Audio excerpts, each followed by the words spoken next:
Them, those who served our country, is the least we can do. In downtown LA, I'm Gil Reyes for LA This Week. If you know of an unsheltered veteran, call 311 and help them get connected to healthcare, housing, and other services. Well, despite the progress being made in housing veterans and others who are homeless, as you just saw, many people remain without shelter. Anna Marcos takes a look at how city workers deal with the growing challenges. Anna.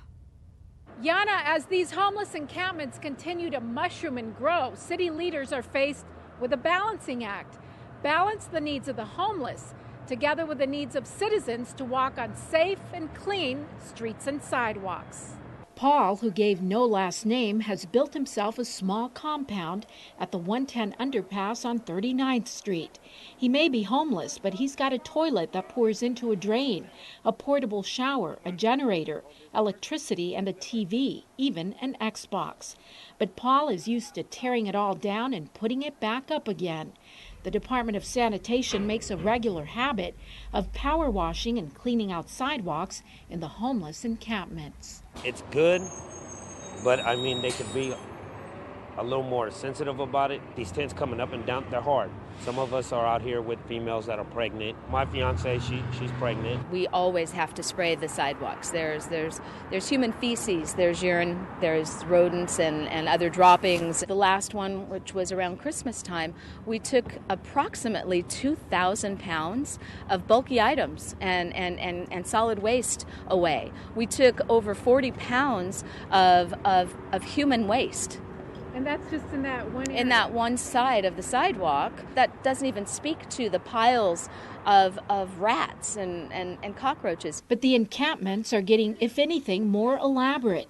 Take the man known as Mr. Dice. He's built himself some glam bachelor quarters on 39th Street and has become quite a Facebook sensation. He's got a living room, a master bedroom, even guest rooms which he rents out, as well as a toilet and a jacuzzi, complete with snacks. On the day we met him, he was putting his home back together after a sidewalk power wash.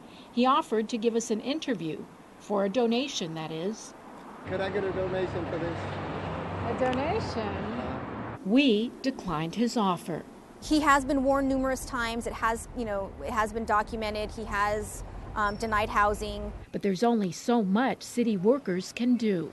There are some restrictions that LAPD faces due to lawsuits. But as you can see in this photo, there is no sidewalk left. And so anybody who's trying to use 39th Street to get to the park, to get to a museum, to get to the Coliseum for a sporting event, has to walk into the street. On this day, his domestic setup was not quite complete, but even so, some of his belongings rolled into the street, causing a bit of a roadblock and commotion. Many residents have already complained about this encampment.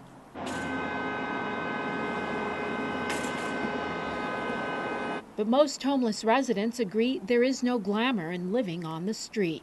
Paul says he's trying to get himself and his fiancée into housing. So you work? Yeah, I do security. I refuse to stay in this position. Yeah. I refuse. For now, cleaning and spraying up the sidewalks serves as a compromise in the tug of war between those who walk or drive these streets and those who use them as their home. I'm Anna Marcos for LA This Week. As LA Sanitation works to meet the needs of all LA residents, the department is also moving full speed ahead with a new program that seeks to make those residents and our city more sustainable by changing the way trash is collected and processed. Rasha Goel explains. Recycling in LA is about to get a major overhaul. City leaders recently approved a $3.5 billion waste hauling contract, which will split up the pickup duties among 7 waste haulers. These haulers ensure that more trash is recycled and less trash is sent to landfills. We're hauling in 3 zones within the city of Los Angeles, and our role will be to collect commercial recycling from commercial businesses as well as multifamily dwellings within the city of Los Angeles. Athens Services is among the haulers that are part of the Zero Waste LA program, which is designed to address the 3 million tons of waste disposed annually by businesses and all of us. We're moving to an exclusive franchise system for the collection of recyclables and solid waste from all commercial businesses. The new system will replace an uneven and hodgepodge system where recycling, work conditions, and customer pricing and service varied from company to company.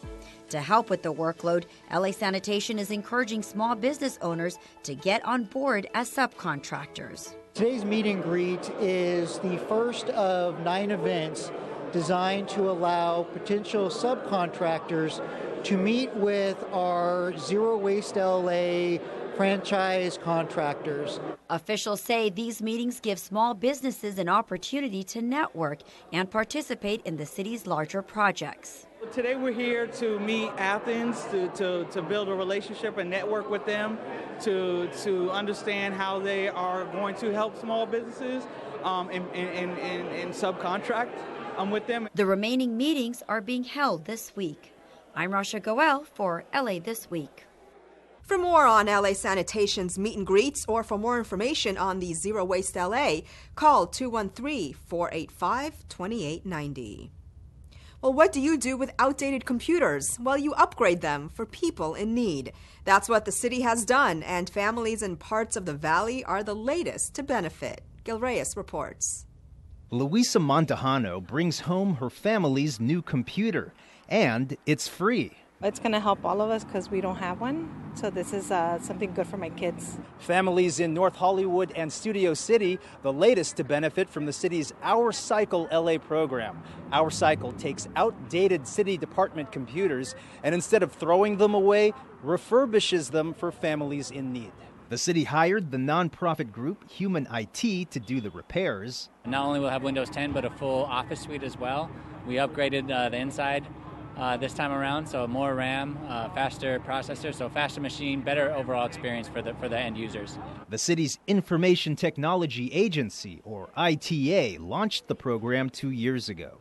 Since then, several communities have received the technology, with more to come. In 2017, we can expect to distribute an additional 1,000 computers to families and children in need. Here we are in 2017. We're at a time where the internet is not just a luxury, it's essential to how people get work done, how they're educated, how they start businesses. Councilman Paul Krikorian represents this section of the valley. Around 100 computers are handed out today. Not having access to a computer is like not having access to a pencil and paper would have been when I was growing up. It's just impossible for kids to get an education and to participate in the economy of the 21st century unless they get some exposure to computers. But we know that for far too many families in Los Angeles, that's just not really accessible to them. And so that's why we've worked through many of the nonprofits, the faith community, our schools, to identify those who need them most, like the LAPD's Jeopardy after-school program for at-risk youth. They do a lot of activities, and part of it is doing homework, and we needed computers for that center, so this was a perfect fit. We thank Paul Krikorian's office for that and all that they do to help programs like ours in the community. Helping to bridge the digital divide. In North Hollywood, I'm Gil Reyes for LA This Week. Heading over to the LA Convention Center as the LA Art Show recently rolled into town for the 14th time, and it just keeps growing. Anna Marcos brings us the latest on LA's biggest art show. LA is already a trendsetter as a car culture and a movie mecca, so why not as an art maker? What started out as an art lover's pipe dream 14 years ago with 250 visitors is now drawing record crowds of as many as 70,000 people. And this year's LA Art Show is bigger and better than ever. LA's really responding to art, and in the last couple of years have really been attracted to the show. Among the novel things this year, Chinese ink drawings and Tansei Kwa, a Korean art that is blowing up everywhere. There is also a growing Latin American section which includes performance art like this. It symbolizes our current immigration woes. This artist performs naked on a clay bed with drops falling on his head. He was performing there as a part of the desert and working with the idea of the borders, and can be about crossing borders, about immigration, especially in this area. And is that what the clay means? Yes, is the sand, is the desert, yes. And then there's this tranny virtual reality experience. This is the multi-sensory installation Be Boy Be Girl. And in Be Boy Be Girl you can experience what it is to be or a boy or a girl. So you can choose what gender you are. Artwork like this, a sign of our times. In this case, are two major political parties eating each other alive. Video paintings like this run on a continuous loop and are getting more and more popular because you can frame and mount them on a wall using a computer or now, even an iPad. Well, I love the movement. I love the colors. I love the ramifications, the meaning of it. Well, I think what's important today is emotion. And I believe that art creates emotion. You know, it creates hope, it creates curiosity, it creates happiness. And especially today, we need that in such an uncertain world. Whether you like multimedia, mural scenes, recreations, performance art, sculpture, or just plain old art on a wall, the LA Art Show keeps showcasing the latest and trendiest of art in an ever-changing culture. I'm Anna Marcos for LA This Week. And this is the first year that local museums also participated in the LA Art Show with exhibits of their own. Well, over on the west side, it was another annual event, but this one brings LA kids together to compete in a friendly game of ball while honoring a civil rights leader. Gil Reyes takes us there. For players like Arlene Arevalo, the experience is beyond fun. Because you get to meet other people and also you get to bond with other people, not just with your teammates. Children from different communities playing on the same side at the 8th annual Dream Games. More than 100 kids are drafted onto combined teams and learn that differences in gender, ethnicity, religion, and economic status all disappear when the whistle blows. Arlene's dad is a big supporter of the Dream Games, honoring the life and legacy of Dr. Martin Luther King Jr. Get all communities together, work together for a better world, you know, yeah. And that was his dream, and we're glad to be participating in this, be part of his dream. And where we celebrate the diversity throughout the city by bringing kids together and making sure that they play with kids that they ordinarily wouldn't have a chance to play with. We see more affluent kids from West LA teaming with kids from South LA. Latino youth from Cypress Park passing the ball to African American children from Leimert Park. And they're all having fun. The nonprofit group Friends of West LA and the Department of Recreation and Parks organized the tournament. I'd like to think that the dream is starting to become a reality, and Rec and Parks is part of that, because there's a vision and then there's a dream, but there's also the making it beyond a dream and making it something real, and I think this is something that's real. Making great strides on an even playing field. At the Dream Games in Westwood, I'm Gil Reyes for LA This Week. To get the game schedule or learn how to participate, call the Westwood Recreation Center at 310-473-3610. Well, Martin Luther King was also recognized on the other side of town as volunteers gathered to give back to one local school. Anna Marcos has more.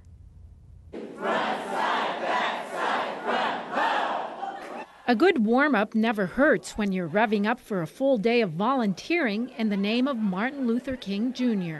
I think just that power of community, and I think that's really embodied by the ideals of King, for people to come together, young and old, different backgrounds, different beliefs, but to come together in the idea that service can make a difference. Many people think of today as a day off, but we all know, everybody in this room, that today is a day on. More than 700 volunteers joined the group City Year for a Martin Luther King Jr. Day of Service. They helped spruce up and paint Crenshaw High School in South LA on a day commemorating the late civil rights leader. Studies have shown that when students can come to a beautiful campus to learn, they're more engaged and they do better in school. So today we're going to come beautify the school. But City Year does a lot more than make schools pretty. It's got an even bigger goal to help students stay in school. So the whole goal is really to help reduce the high school dropout rate around the United States. And the way that we do that is we get a committed group of young, idealistic people for a year to serve in schools as tutors, mentors, and role models, working directly with those students who are at risk. I think it's really important that the kids here know that they're important and that they're valued, even in communities where it might not seem like that. Today, it may seem like it's just a bit of paint here and there, but the Martin Luther King Jr. Day of Service helps spotlight the power of volunteering, whether it's for a day or for a life, and how it builds stronger communities. I'm Anna Marcos for LA This Week. And it wasn't just Crenshaw High getting the beauty treatment. A nearby South LA neighborhood also got a good sprucing up as residents came out to help make their community a better place. Rasha Goel has more on folks who didn't mind getting their hands dirty for a good cause. A lot of people who work hard who are still not able to, do home improvements. And these types of organizations that come out to the communities, I think it's a wonderful thing. Ileana Dillard's home is among those receiving some TLC and home improvement. She feels fortunate to have the added help. My husband, Glenn, was getting ready to, try to do some things around the house. He passed away last year, so now it's just me, my son, and my daughter. And so I feel very blessed to have this. It's all part of South LA Neighborhood Pride Day to revitalize the community and help improve the quality of life for residents. What we're doing today is beautifying a block, doing some house painting, minor repair work, planting some garden beds. It's super cool working together and painting and gardening, and it's super fun. The Neighborhood Housing Services of LA County brought together the volunteers to clean up the Canterbury Knolls section of South LA. These events are held once a quarter and done with multiple partnerships. We're happy to be here with NHS and all the organizations, police department, fire department, everybody helping us out and getting this work done. Homes are selected based on their condition and maintenance. It takes all of us to make a community great, and we see Neighborhood Pride Day as a catalyst for that, as a tool that we can use to encourage people to participate, get engaged, stay involved. For the low-income families that we're assisting, they probably wouldn't do these repairs if we didn't come and help do them. It's good to see our people out here doing stuff. It feels good. It's just really nice that we can help this community and make it look prettier. Pride Day also encourages residents to learn about existing resources and programs that can help them buy, fix, or keep their home. I'm Rasha Goel for LA This Week. Other Pride Day events have taken place in Compton, Pacoima, and Sun Valley. Well, after years of delay, a new Frank Gehry development may soon be taking shape in downtown LA. A family-owned business steeped in local tradition is recognized by City Council, and we are pleased to unveil a new look for our City Council meetings coverage. All these stories in City Beat. An elaborate commercial and residential development designed by Frank Gehry could finally get off the ground after a Chinese builder put $290 million into the venture. The complex is planned to be built across the street from Gehry's signature Walt Disney Concert Hall. Construction of the Grand Avenue complex of condominiums, apartments, shops, restaurants, and a hotel has been delayed several times since 2004. But this time, with help from the Chinese subsidiary, Related will finally be able to proceed with construction on the $1 billion project expected to begin next year. A family-owned business was recognized by City Council for its contributions to the Los Angeles community. San Antonio Winery, run by the Riboli family, remains the longest and largest producing winery in Los Angeles. With 100 years and 4 generations of winemaking under its belt, it remains an essential component of the city's cultural and historical landscape. Still at its original location on Lamar Street in Lincoln Heights, it is one of the last few wineries still in operation, representing the rich winemaking tradition of Greater LA. For 100 years, Angelinos have been walking into San Antonio Winery and have been made to feel at home by a family who has welcomed them into their home. We're also proud to say we're Angelinos. We're proud that the Angelinos and the immigrants of Los Angeles have supported us through all these years. Viewers were introduced to upgraded City Council meeting video coverage this past week on LA City View Channel 35 as the equipment used to cover LA City Council meetings was replaced over the recent holiday recess. 8 new high-definition cameras, along with a new control room, were installed and tested in just a few short weeks. The new system, along with refreshed graphics and a new City Council opening, debuted at the first City Council meeting of 2017. You can catch the new look for the LA City Council meetings live right here on LA City View Channel 35 or online at lacityview.org. Celebrate the traditions of downtown LA during the 3rd annual Night on Broadway. Enjoy all your favorite museums as they open their doors at no charge. And gear up in blue for the annual Dodgers Fan Fest. All this in this week's Things to Do. Councilmember Jose Huizar's successful Night on Broadway will take over downtown Los Angeles for the 3rd year in a row. The festival offers something for all Angelinos and is expected to eclipse last year's attendance of more than 60,000 people. A mile-long stretch of Broadway between 3rd and Olympic Boulevard will be closed off and transformed for the free event, offering music, games, and activities for kids and adults, art installations, and one-of-a-kind experiences featuring hundreds of acts, including performances on 10 stages in the street and in 6 of Broadway's historic theaters. Night on Broadway takes place on Saturday, January 28th from 4 to 11 p.m. For more, visit nightonbroadway.la. Clear your calendar for Museums Free-for-All. More than 24 museums in the LA area will offer free admission, not including specially ticketed exhibitions or parking, allowing local residents an amazing opportunity to check out the culture of their city free of charge. You can see anything from art to natural history and science. Participants for this year include many locations that are not normally free, such as the Natural History Museum, LACMA, MoCA, and Descanso Gardens, along with museums that regularly offer free admission, such as both Getty campuses and the Broad. For more, visit socalmuseums.org. Beat the winter blues by putting on your Dodger blues and head to Dodger Stadium for Fan Fest. Highlights include autograph sessions with current and former Dodger players and coaches, on-stage player interviews, great photo opportunities, LADF yard sale, interactive activities, and games for fans of all ages. The Fan Fest takes place on Saturday, January 28th from 10 to 4 p.m. Admission and parking is free, but you have to download a ticket to get in. Visit dodgers.com/fanfest. And that's a look at some things to do. Well, that's going to do it for this edition. I'm Yana Kane from all of us here at LA This Week. Thanks for joining us. A reminder that you can catch us online at lacityview.org. You can also follow and like us on Facebook. We'll see you back here next week for more of LA This Week.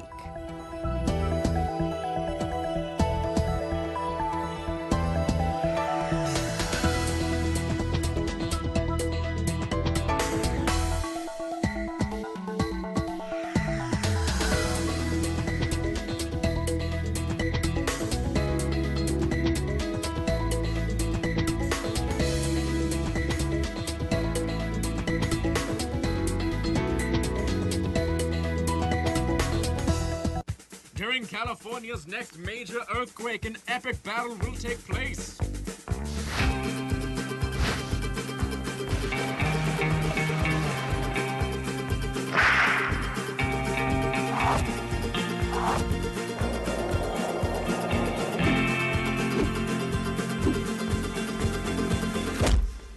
Don't fight a brick.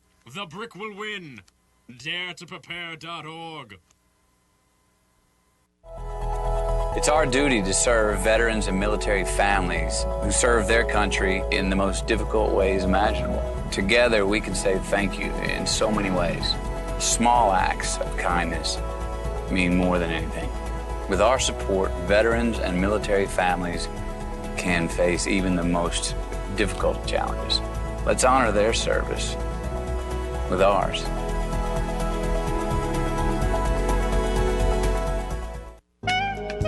Don't worry, Patty. This isn't going to hurt me one bit.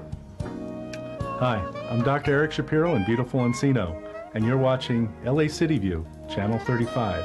Our city, our channel. Open wide.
Good morning, good morning.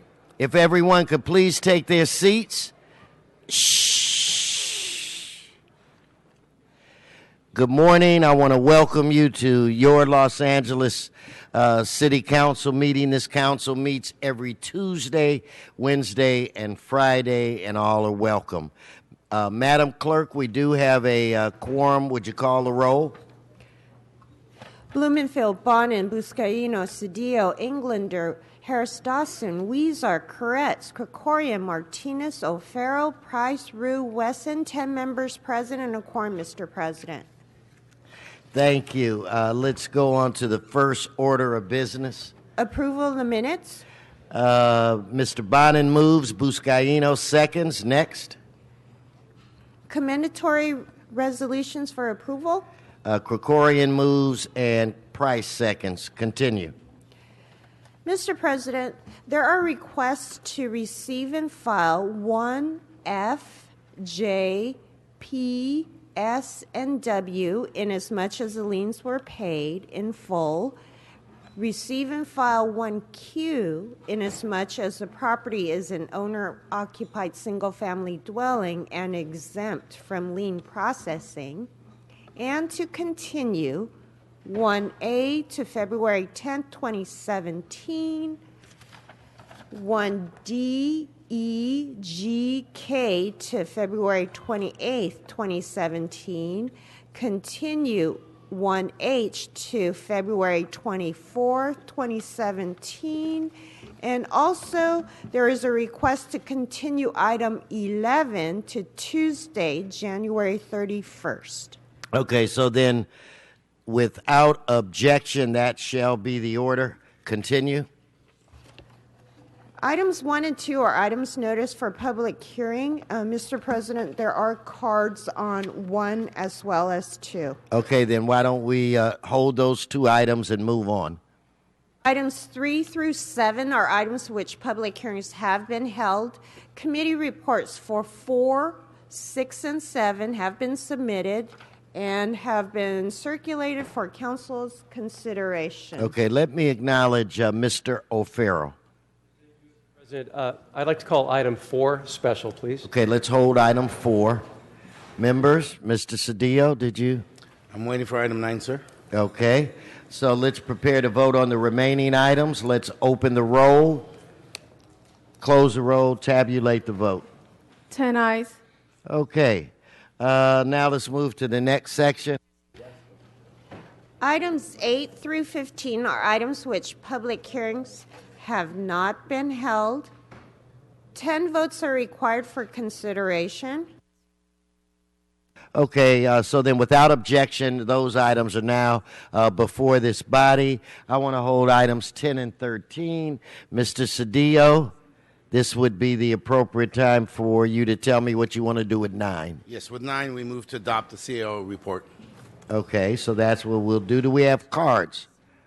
Yes, sir. There are cards. Let's see if we could, where we have cards. Upon the vote. Mr. President, there are cards on 9 as well as 8, 10, 11, 12, 13, 14, 15, sir.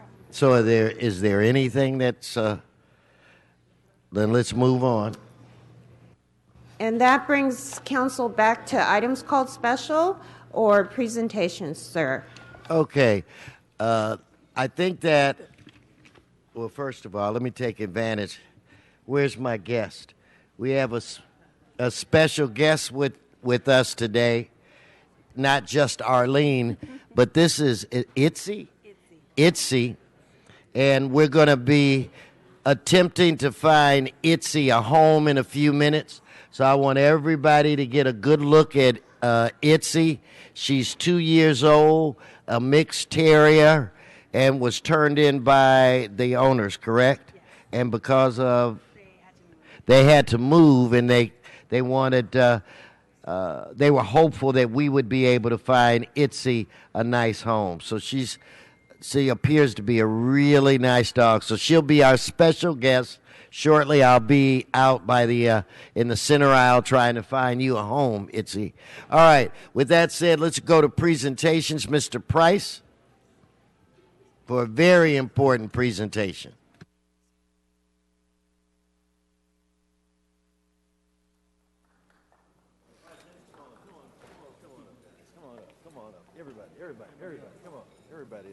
Everybody up.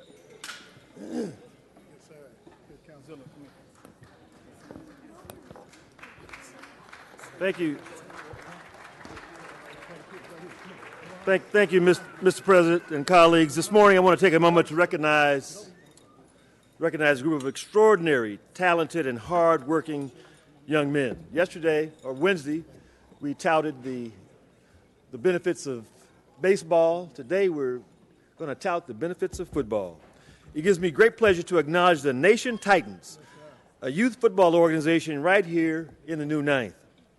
They have a magnificent story that the City of Angels needs to know about.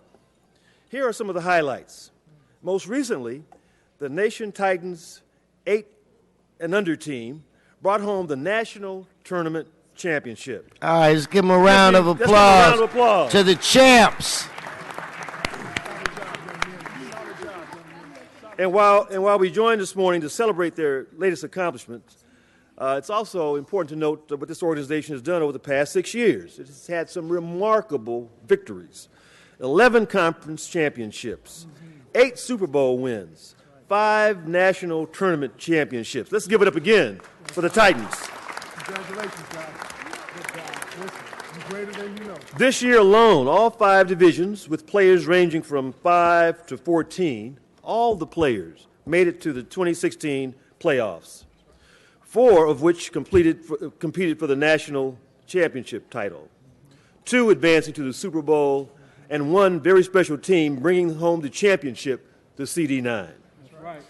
Behind me are the 8 and under freshman division and the 2016 youth football Super Bowl champs.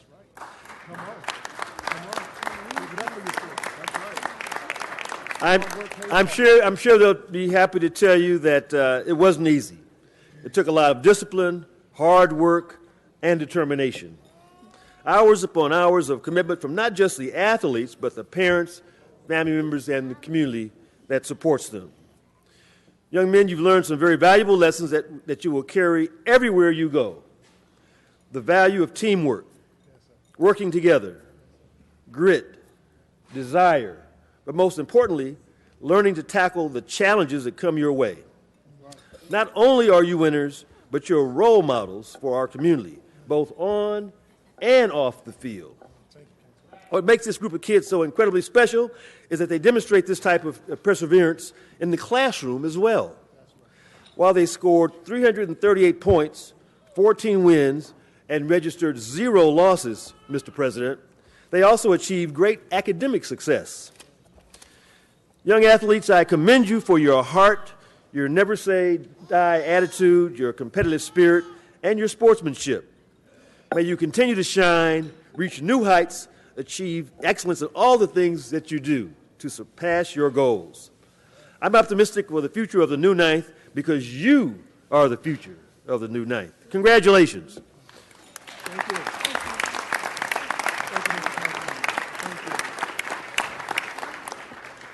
And, Mr. President, before I ask Steve Eccles, the founder of the organization, to make a few comments, I also just want to acknowledge the parents, relatives, family, friends, and the community that's here and who support this wonderful organization. Let me present the founder of Nation Titans, Steve Eccles. Steve? And Mr. Price, Mr. Price, before Mr. Eccles speaks, I just want to say this. Hey, young men, players, pay attention. I coached Pop Warner football for 13 years. Had to be one of the most rewarding experiences that I ever had in my life. Yes, sir. I started with young men that were 8 years old and went all the way up until I guess they were headed into high school. You will never find a more dedicated group of parents and coaches. And to all of the coaches that I think I see up here. One of the things that I just love the most today, even though I'm a councilman and I was in the assembly, I was Speaker of the House, President, when I'm walking down the street and I hear somebody say, "Hey, coach," and it's some kid that was 8 that's now 23 with his own family, finished college or what have you. So you guys, I can't say enough about the young players, but to the coaches, for all the sacrifices that you make. And I was a pretty good coach, too. I made it to the semifinals 7 years, won a national championship and a conference championship. So I know a little bit about winning. So let's give these guys another round of applause. And my hat is off again to all of the coaches, all of the team moms, the president, all of those nights where you're hustling money to make sure you got your jerseys. And so I want you to know that I've been there, and I just have the utmost respect for all of you. And so from the bottom of my heart, you're doing the Lord's work. I appreciate you. Let's hear from the boss. Come on up. Yes, sir. First, giving honor to God, I want to thank the city council and, of course, our president, Herb Wesson, who in the very beginning of the founding of the organization, we went there to see if he could help us, along with some of my personal business that I do in his district. He referred me to Sylvia, and we tried to find our initial space. And it was hard then, but our determination was to make sure that we taught the children a certain level of discipline and willingness to train and willingness to develop the strength to meet and overcome all obstacles that they would find and to be determined to achieve and to achieve well. And I was able to attract great coaches that studied and understood the principle of what it takes to prepare children, and that's what makes our program very special. We have an unprecedented type of winning that we do, and it's not because of football. It's because of the principles that we're trying to instill in the children. Without the coaches, without my wife letting me take all our money and put it into this program, without the parents being willing to train as often as we train, we wouldn't be able to do it. We're a real community affair, and it is our honor to be before you. And it's our honor to represent the city and represent District 9 with excellence. And that's what we're doing right now by God's grace. Thank you. All right. We're going to take some pictures, Mr. President, but I want you to know that not only did he bring the trophy, but they brought their medallions and their rings. Right. Show them up. All right. Got their Super Bowl rings. Oh, you guys got it. Yeah.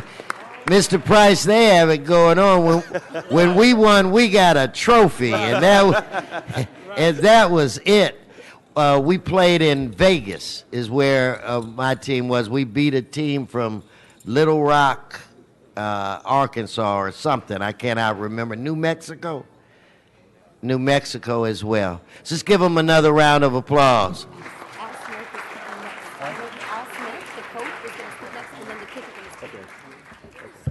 We're going to next hear from Coach Al Smith and then one or two of our players. So, Coach. All right. Good morning, Council. Good morning, Saints. First, I would like to thank you for having us.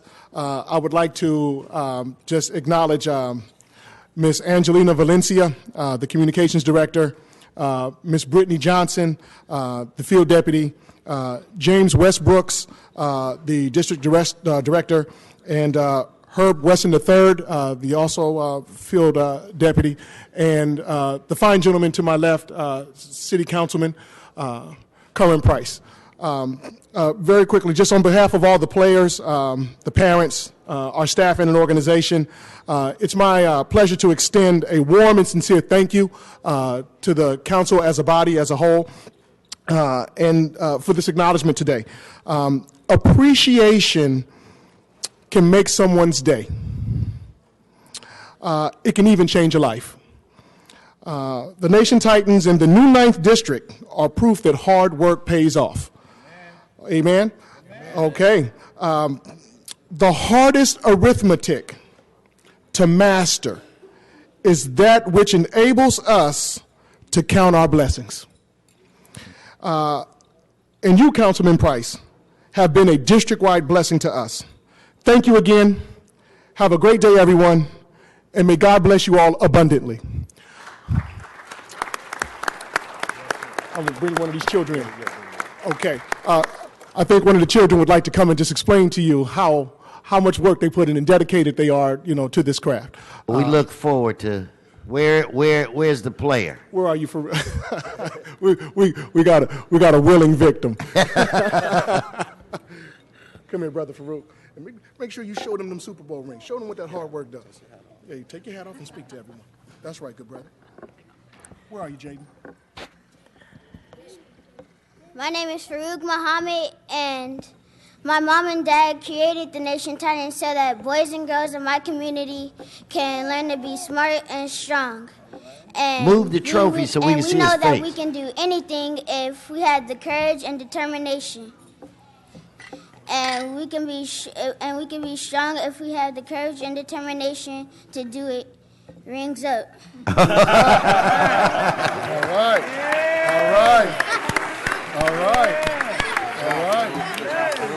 Where are you, Jake? Go on and tell them a little bit about it, man. Good morning, Good morning, Councilman Price and the Los Angeles Council.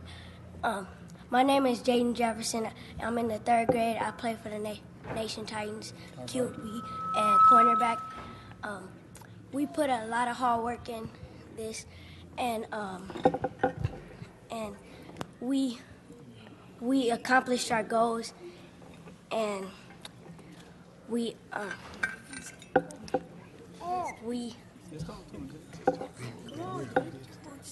Take your time. It's all right. Take your time. Just let them know you work hard, you do push-ups. And we worked hard and to get the Super Bowl ring and to get the Super Bowl trophy, and it wasn't easy. It wasn't easy. But you did what it took. But it did. Well, we did what it takes. All right. So now, did you say, young man, did you say you were the quarterback or the cornerback? Both. Both. All right. You go both ways, offense and defense. Mr. Price, we still have a couple of members that want to say something as well. I definitely anticipated that this guy was going to say something. I think he's got a little coaching experience himself, and that would be Council Member Gilbert Cedillo. Thank you. All right. Give him a hand. It was that. Good morning. I think it was the year you didn't win the championship that we won ours. Coaches, thank you so much for what you're doing. It is amazing to see these young men and how brilliant their future is. And it's going to be because of you. President Wesson said it best. There's nothing like walking down the street. Maybe you're at the market. Recently, I was at a banquet. And to see a former player and call you coach. We got a lot of titles. Like Mr. Price, I'm a senator, council member, assembly member, general manager, a lot of titles, but nothing sounds great like coach. And to see, I see the young men now, and they're not in their 20s, they're already getting up to their 50s. And I'm so proud of them. See what good citizens they are, and that's what you're doing here. You're building our community, you're building our future. And so I really want to thank the coaches, because you're putting in extra time. It's time away from your family. You know, we're not the best funded, but you can be the best coached. And you put your own time in, you make sacrifices from your family. I know all those experiences, Mr. Wesson. Putting everybody in the back of a flatbed truck. We used to do blue chip stamps to pay our fees. And we only got a trophy also in a potluck banquet. But so I just want to thank you, the coaches, and then the families, the parents that are here. This It's what your memories are going to be. For my family, close to 20 years, 3 brothers playing, 2 sisters involved. It's our best memories. Every Saturday, for almost 20 years, we got up, loaded up the car, made the food for others so that we could sell it, and then went driving all over the county, all over out to San Bernardino, out to Hawaii, the whole bit. King Conference, everywhere, the farthest reaches of the King Conference, and then playing other conferences. And this is what your memories are going to be made of. This is going to build your family, the cohesiveness of your neighborhood. And then in the future, I heard this young man talking. I don't know if he's going to be in the NFL, but if he wants to be in politics, that sounded like a future governor. That sounded like a future mayor to me. I mean, this talent that emerges, that confidence, the goal setting, the skill building, the teamwork, and the resilience, how to get up after you get knocked on your butt, right? That's what makes a champion. It doesn't matter what the record is. What makes a champion is what you do when you get knocked down. And I see in this room here a bunch of future champions. So thank you so much. God bless you, and continue the great work that you're doing for our city and our community. Mr. Buscaino. Thank you. Thank you, Coach Wesson. You have led this council as our quarterback and have landed some key plays here. And thanks for your kind words, Coach Cedillo. To the young men who are here before us, you are an inspiration to this council, to this entire city. I, too, want to echo what Gil just said about our coaches and families who have made that commitment, and what the boys, what they've taught you on the field, leadership, communication, teamwork. We know that you're going to bring that off the field when you get into your communities and into your schools, and that alone is a win for everyone involved. And let me say this to our Life Titans. Thank God for our Life Titans football team, because you knew how to find the end zone, unlike the LA Rams. You knew how to score touchdowns, and I believe this is the closest we're going to get to a football championship trophy here in LA City Council because of our Titans. Thank you. God bless you. We're so proud of you. We want the best for you. And just to let you know, we love you. All right, Mr. Price, back to you. We just want to say again, thank you. Let's salute our champs as we take a photo. We're going to take some more photos in the back. But we just want to say, champions, we're so proud of you. Keep up the good work. Continued success in all that you do, because you are winners. Yes, sir. Thank you.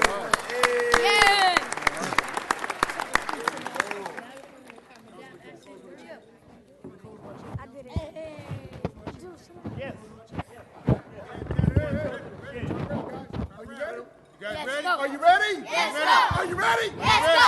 Here we go. Here we go. All the way. All the way. All the way. All the way. Here we go. Here we go. Nation. Nation. All the way. All the way. All the way. All the way. Here we go. Here we go. Titans. Titans. All the way. All the way. All the way. All the way. Here we go. Here we go. Here we go. Here we go. Here we go. Here we go.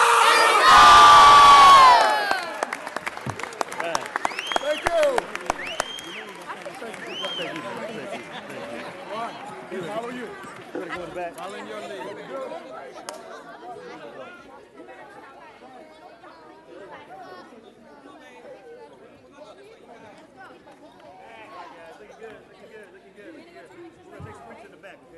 Woohoo!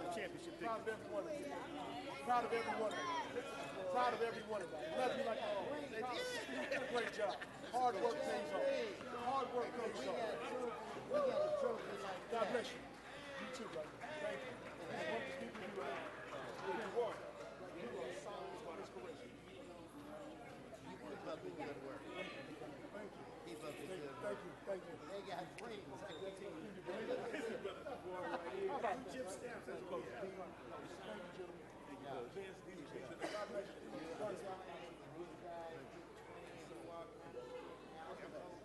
That's the title you want to keep for the rest of your life. Thank you.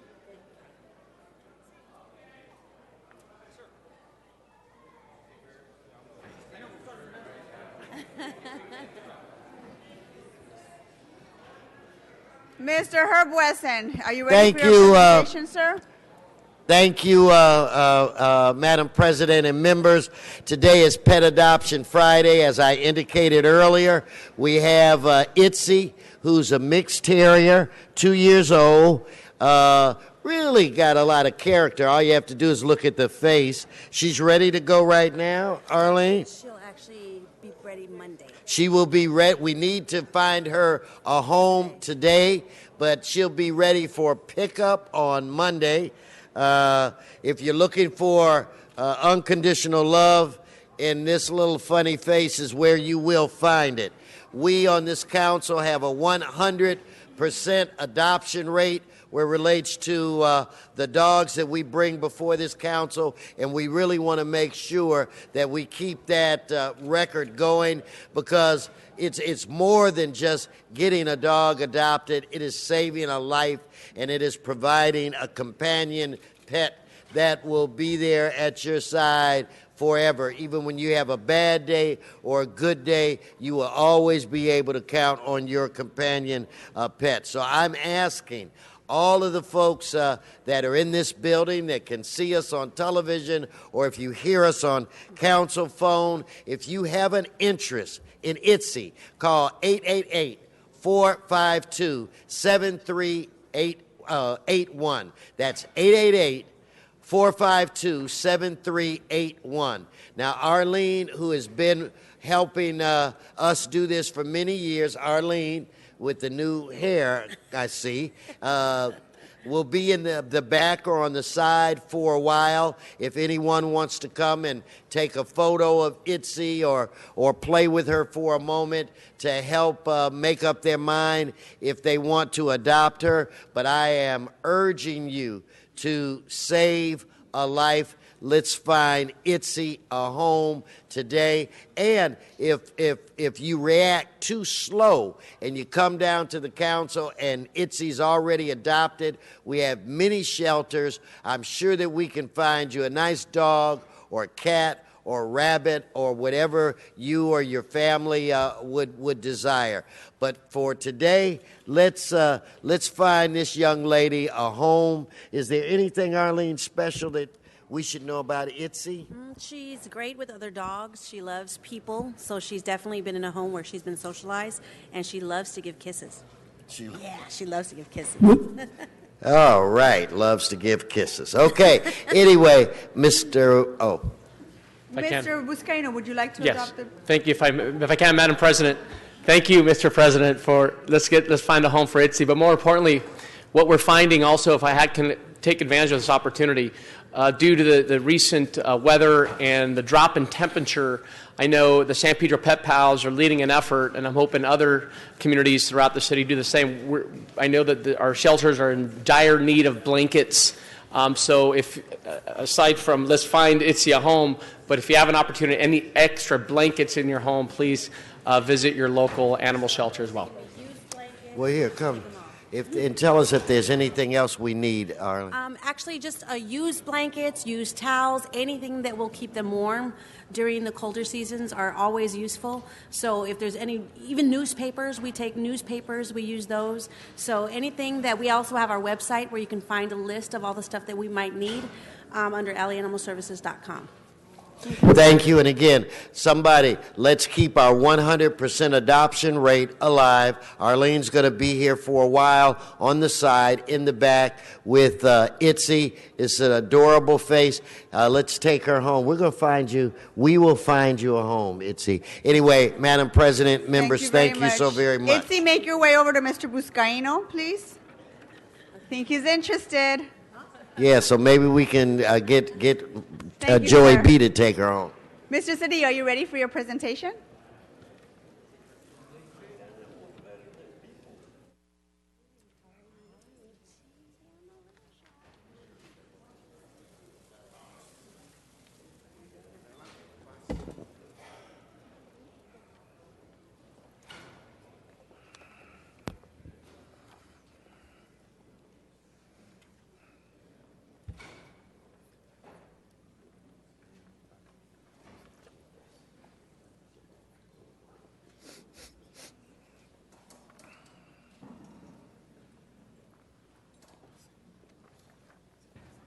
Mr. Cedillo for a very important presentation. The floor is yours, Mr. Cedillo. Mr. President, this may end up being more important than we realize, given the changes taking place in Washington. In 1992, the Chapultepec Peace Accords brought peace to El Salvador after more than a decade of civil war. The treaty was negotiated by representatives of the Salvadoran government, the rebel movement known as the FMLN, and political parties with observers from the Catholic Church and from the United Nations. This treaty was the result of a UN-backed peace process that had begun in 1990, and on December 31st, 1991, the government and the FMLN initiated a preliminary peace agreement under the auspices of UN Secretary General Javier Pérez de Cuellar. The final agreement was signed in Mexico City on January 16th, 1992, at the Chapultepec Castle. Easy for you to say. A 9-month ceasefire took effect immediately on February 1st and has never been broken. The accords include a 70% reduction of the armed forces, the dissolution of the Rapid Deployment Forces, the National Guard, the National Police, the Treasury Police, and the transfer of state intelligence agencies to the Presidency of the Republic. All armed FMLN units were also demobilized. We have heard stories of Salvadorans living in Los Angeles who fled the war-torn country at the time to seek refuge in the city of Los Angeles.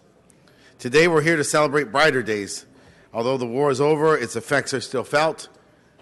Its presence is still seen. You look to my district and yours, and the 9th District, and we see the diaspora that is the result of that war.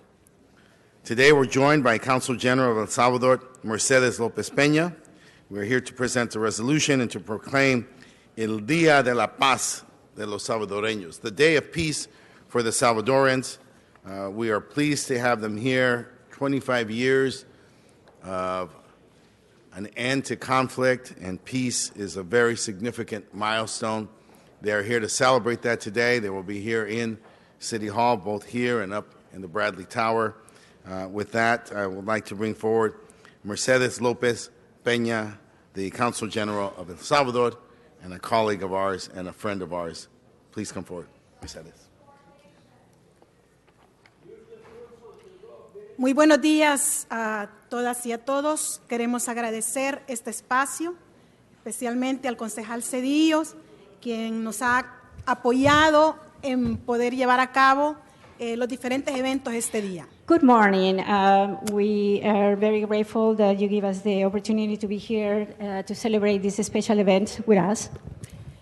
El 16 de enero de 1992, January 16 of 1992, marca un acontecimiento histórico no solamente para El Salvador, sino que para el mundo entero. It marks a very special day for not only for El Salvador but the whole world. Porque demuestra que se puede y que se tiene la capacidad para poder encontrar una solución política negociada a un conflicto armado. Because it shows that you can and you should are able to find a solution to a political conflict. El Salvador enfrentó una guerra civil de más de 12 años. El Salvador had a civil war for more than 12 years. Con más de 70,000 personas asesinadas. For more than 70,000 people murdered. Con más de 8,000 personas desaparecidas. For more than 8,000 people that disappeared. Y con miles de viudas, huérfanos y otra cantidad de personas que quedaron lisiadas por la guerra. And more than thousands of widows, more than thousands of orphans, and a lot of people that were injured during the conflict. Pero esa firma del 16 de enero marca un acontecimiento histórico porque nos conlleva a poder llevar a cabo los cambios sociales en nuestro país. But that signature of January the 16th marks a very important social event because it helps us to start a new social event in our country.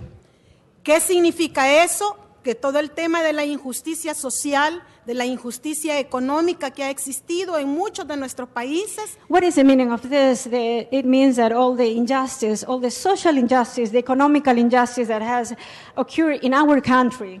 A 25 años podemos decir, hemos avanzado grandemente como sociedad salvadoreña. We can say that after 25 years of this injustice, we have advanced tremendously as a society in El Salvador. Pero parte de ese conflicto fue también los miles de refugiados que tuvieron que abandonar nuestro país producto del conflicto armado. But part of that problem was the thousands of refugees that had to abandon our country because of the civil war. Y precisamente muchas de esas personas en condición de vulnerabilidad buscaron refugio en otros países y encontraron ese acogimiento en esta ciudad de Los Ángeles. And because of that vulnerability that those refugees had to endure, they had to find homes in other countries, and more of those refugees found a home here in the United States.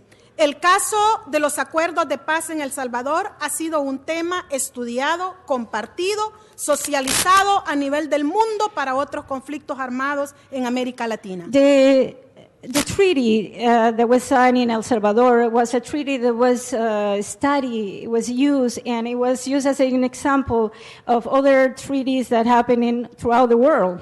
Entonces podemos decir, como pueblo salvadoreño, como gobierno del Salvador, la paz es posible. As the people of El Salvador, as the government of El Salvador, we can say that we can definitely achieve peace. La justicia es posible. Justice is possible. Siempre y cuando todas y todos estemos dispuestos y comprometidos a dialogar y a convivir en la diversidad. As long as we're able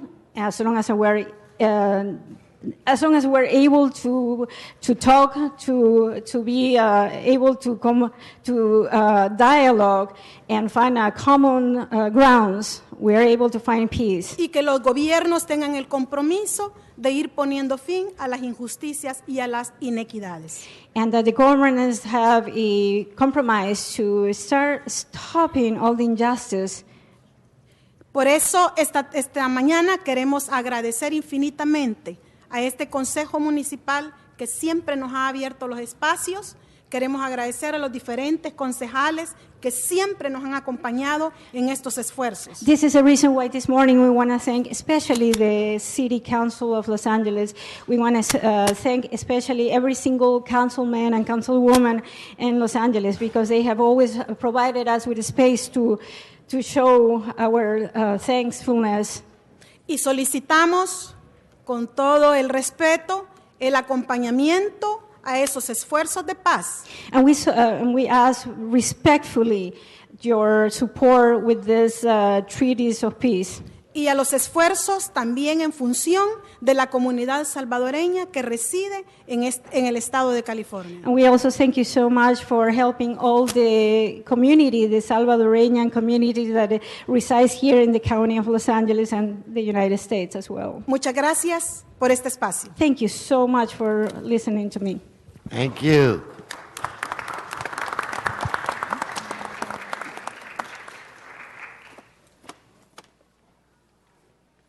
In recognition of the 25 years of peace, we present this to the Salvadoran government. Gracias. Todos juntos, cercas.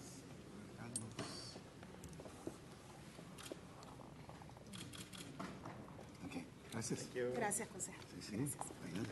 Vamos atrás. Thank you, Mr. Cedillo.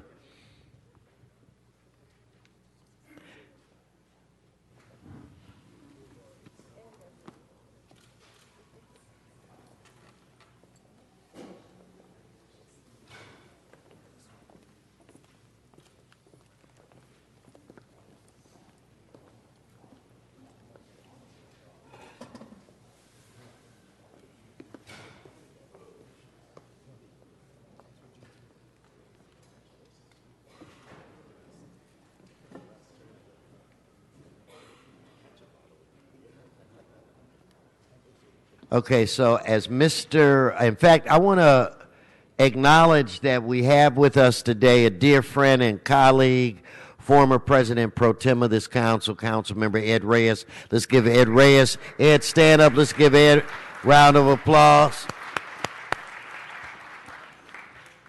Okay, Mr. O'Farrell, Madam Clerk, we want to go to item 4, I think it is.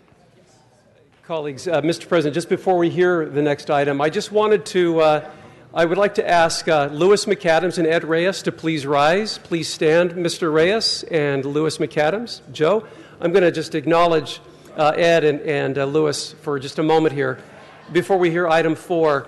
Colleagues, item 4 has been satisfied in terms of public comment, so we're about to make a very, very momentous decision for the future of the Los Angeles River. And I just want to state for the record what most of us already know, and that is we wouldn't be at this point without the work, dedication, and selflessness and leadership of the two individuals standing before us. And that is our predecessor, Mr. Ed Reyes, who was chair of the Ad hoc River Committee for 11 of his 12 years of being council member. I refer to Mr. Reyes as the son of the Los Angeles River. To his left is Louis McAdams. Louis McAdams is the founder of Friends of the Los Angeles River, who back in the 1980s saw potential for something that many of us did not, and through the decades has led the movement to bring the river back to life and help it reach its full potential to the point of the ultimate goal, bringing back the steelhead trout. Louis is a poet, he is a visionary, and he has really set the stage for us to move forward for river improvements and to see its future realized like no one ever has. And so, colleagues, I would just, and everyone in the gallery, I would just like to acknowledge that we have the son of the Los Angeles River who helped get us to this place through 11 years of hard work, and he's still at it, by the way, as an advocate. And then the father of the Los Angeles River, and that is Mr. Louis McAdams, and I think they deserve a huge round of applause in this gallery.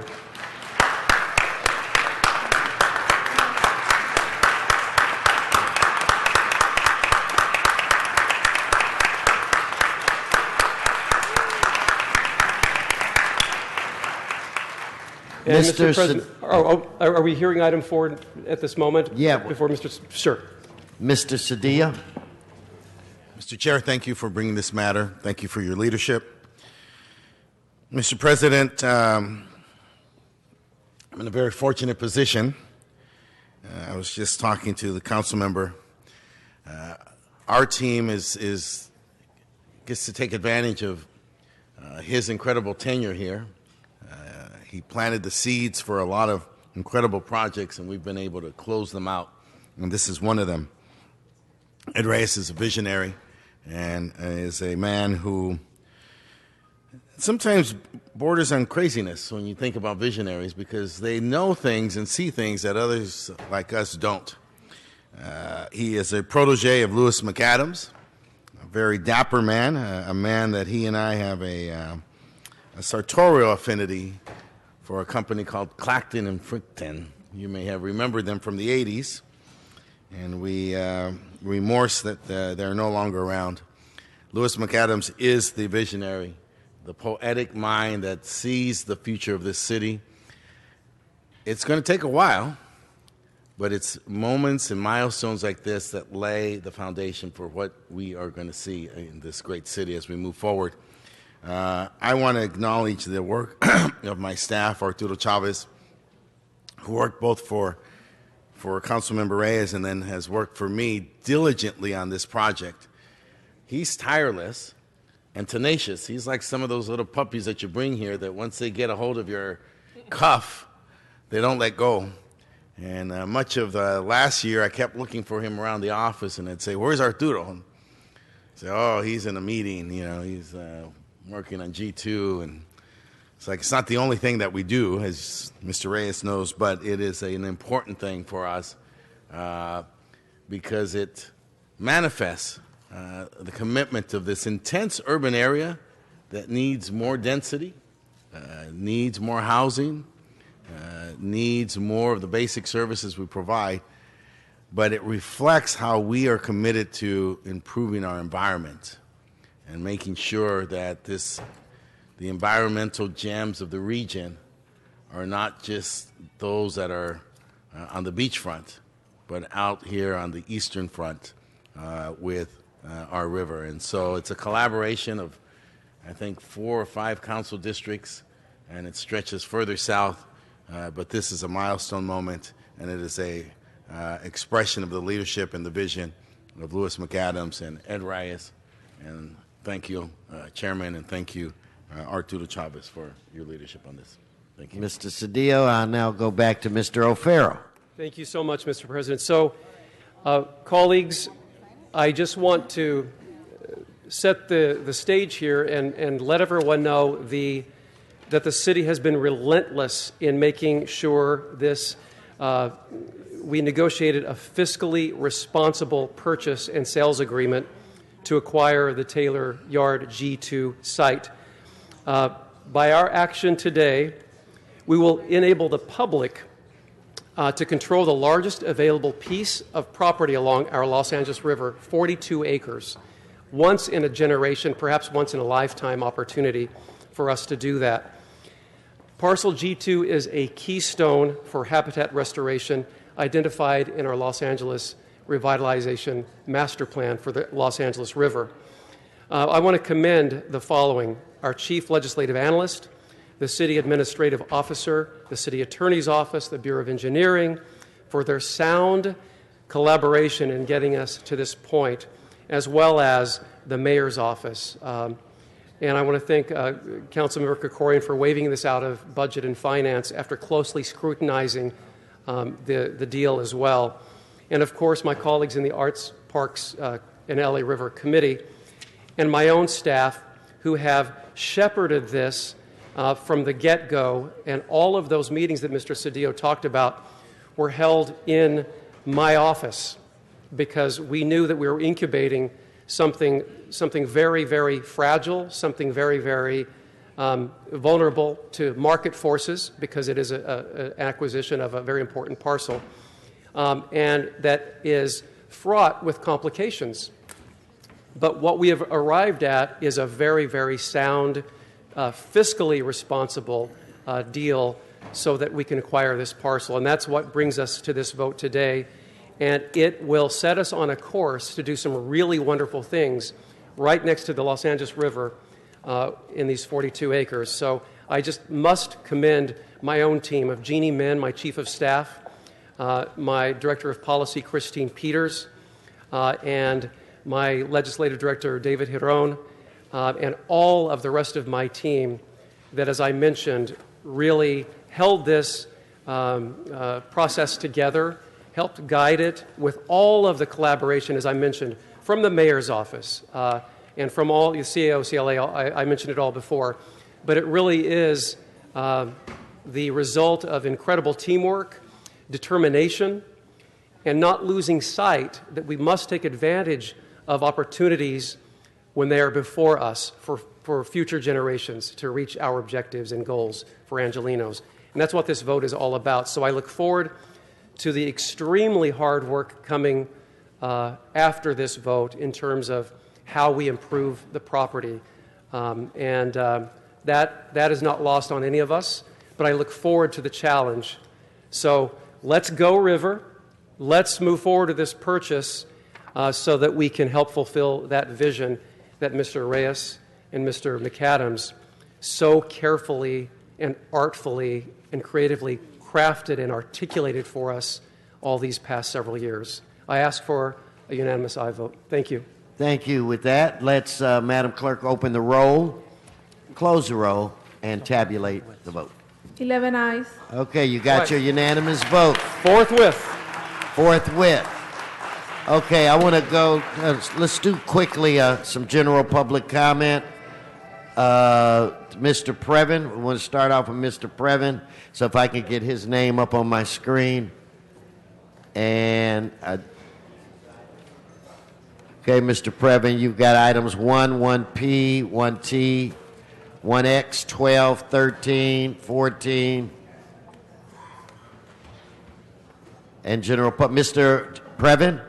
Mr. Previn, do you want to speak? Then come forward. Mr. President. Mr. Previn, if you want to speak, come forward and be prepared to speak. Yes, Madam Clerk. Mr. President, there is a request to continue 1B and I to February 28, 2017, sir. Okay, without objection. Okay, so he gets his 3 minutes, and you know the items you can speak on. So go ahead, Mr. Previn. Thank you. There's a photo shoot to my immediate left, sir. Is this... Mr. Previn, would you just go fine. ahead? It's very distracting, but sure, yeah, I'll try my Mr. best. Previn, Sure, I'm trying, stay sir. on item, or you'll be asked to sit down. Go ahead. Right. Item 1 is the lien item, and you have today from CD7 where there is a vacant seat in violation of the charter. You are pretending to be the leader. There are 4 separate liens on from CD7. It is heartbreaking because, as the people to my immediate left who are being celebrated with Mr. Roux know, we are facing a terrible poverty crisis in our districts, and people who can't fix up or haven't fixed up are going to be asked to do it and have, but these are not that. These are liens against properties that have been old and dredged up by a mayoral policy to go after Angelenos.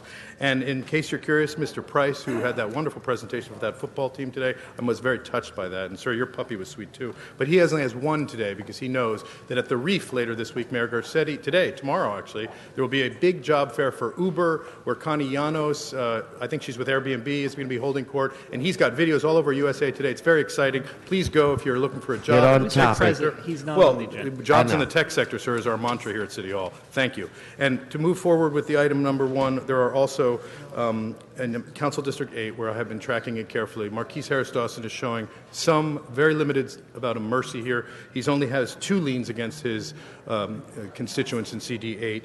Mr. Weezar has risen to the challenge and has 3 in Council District 14. He is going after 3 separate families who are being penalized. And by the way, the city is expert at finding ways to dredge up old penalties and fines. They're also doing it now for many residents with the Office of Business and Finance tax, which I think council members have come out and spoken about as being ridiculous. And in New York, $75 million lawsuit about illegal summonses. Okay, last warning, No, Mr. In I'm on fact, item you know 1. what? Let's go. You can go to your general public comment now. Finish on the other item, sir. Item General, number 10. no, you, I'm Mr. on item number 10. Go ahead. No, Mr. This is your general public comment. You were warned 3 times. Go ahead. Sir, you're in violation of the law during my general Mr. public Previn, comment. you General want to public speak comment, or right. not? Do you General want to public speak or comment. not? Yes, I'm speaking, sir. You're Go talking ahead. over me. You keep talking over me, sir. It's not appropriate. I am a well-regarded speaker. I'm running for the office of mayor in Los Angeles. This endless supply of violating me is not going to cut it, and people know it, sir. We are on to you. And Stefan Faubel, who is your attorney from Pasadena, who is now sitting in for Dion O'Connell, who was retired politely from the conduct that has been going on in this hall for a long period of time, thanks to Mayor Garcetti and your leadership. It is not okay. People came down to address the Scott Pruitt item. Now you won't let me speak up and say that I'm against this. I'm against this guy from the being seated in the EPA. It's an item on the agenda, and you violated me because I am trying to speak in a way that I like to speak, which is cogently and on point. And Mr. Straubel thinks that if I mention something that's not exactly on the item, that's a violation of the Brown Act. Thank you. It's Your not. time's expired. Okay, Mr. Walsh. Mr. John Walsh, and his items are items 1B, 1C, 9, 10, 12, 13, 15, Mr. Walsh. And then you have your general public comment.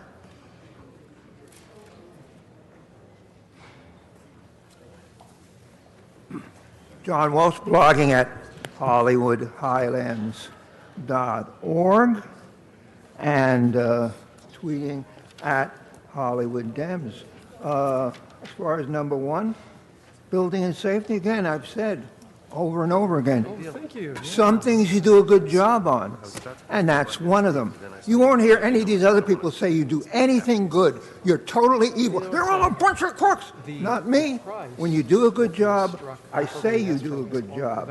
And further down, we have super expensive. Services connected. There are. We've talked about it endlessly.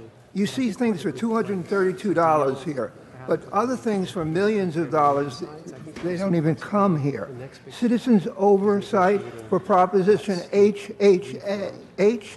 I'm telling you right now, this 0.25% sales tax will go to the poverty pimps.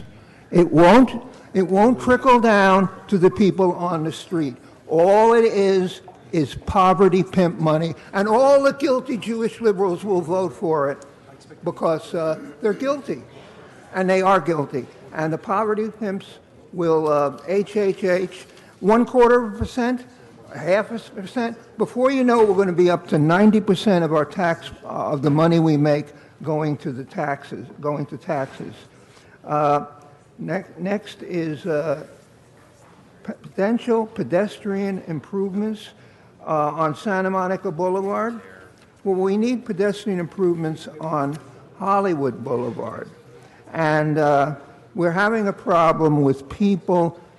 I'm being serious now. We have people defecating on Donald Trump's star. In fact, now, for 40 hours a week, they're hiring somebody with a pooper scooper to stand over on the side and at night, and shovel up the poop that people are defecating on Donald Trump's star. Show up there at 1 in the morning and you'll see the pooper scooper. Okay, Green Alley project, resolutions to remove. Another place you do a good job is on rent escrow. You're doing a very good job on rent escrow. You can take, I don't do every single second. No, you can have your 22 seconds. You know, we get up here and say, Can we get him his general public comment, Sharon? That's it. Erase it. I'm going to go to public comment. Okay. You know, we get up here and say, the FBI is going to raid you. And you laugh and say, the FBI is not going to raid us. They're not going L.A., they tell the Olympics, L.A. is a crystal pure city. Well, guess what happened earlier this week? The LAUSD was raided by the FBI. Google it. FBI raid, LAUSD, and you'll see it. And I like the way they came in. They didn't come in all white. Well, can we see your books? They came in 12, 13, 14, on the floor. And then they took all the hard drives and all the computers and left. And they won't tell us what they're looking for because they're going to be back. This has to do with charter schools, and you're not nearly as crooked as the LAUSD. I want to give you credit. You're not nearly as crooked. HollywoodHighlands.org. Okay, Mr. Walsh. Do we have Antonio Ramirez? Please come forward, followed by Juan Acala. Let's go, Ms. Ramirez.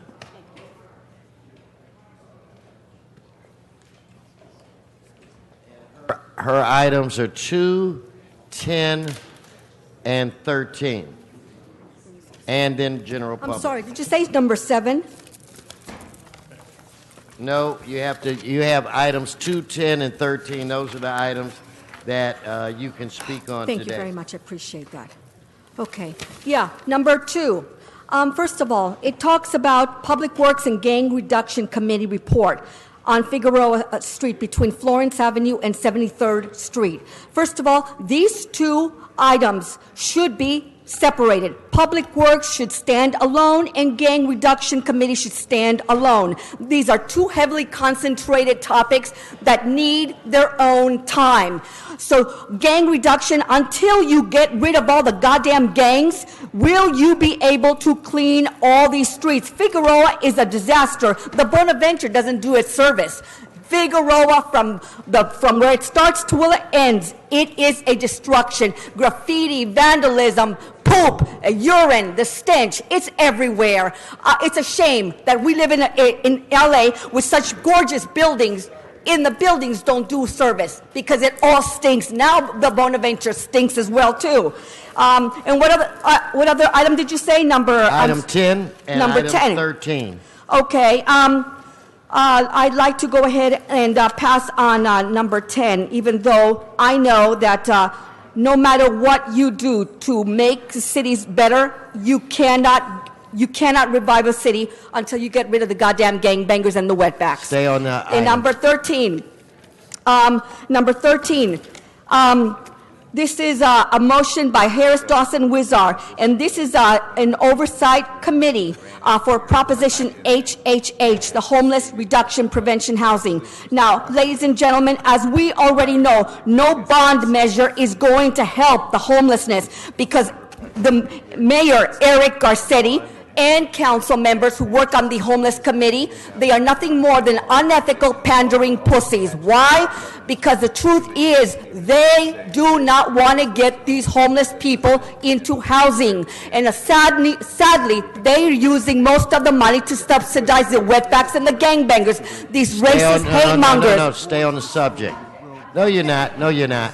Last warning. Oh, it's way more than sports. Middle-class America is a homeless, including me, on the streets. I talk not out of my ass. You talk out of your ass. I don't. I talk from my flesh and bones. I know what it is to be on the streets. And let me tell you, most of the crimes are committed by the wetbacks and gangbangers who put us on the street. Let's go. Now we're going to go to your 1 minute of general public comment. So let's just go to general public comment. President Donald Trump, El Jefe, stands on principle and the rule of law. He brought back America. He's got balls. God bless the man, huevos.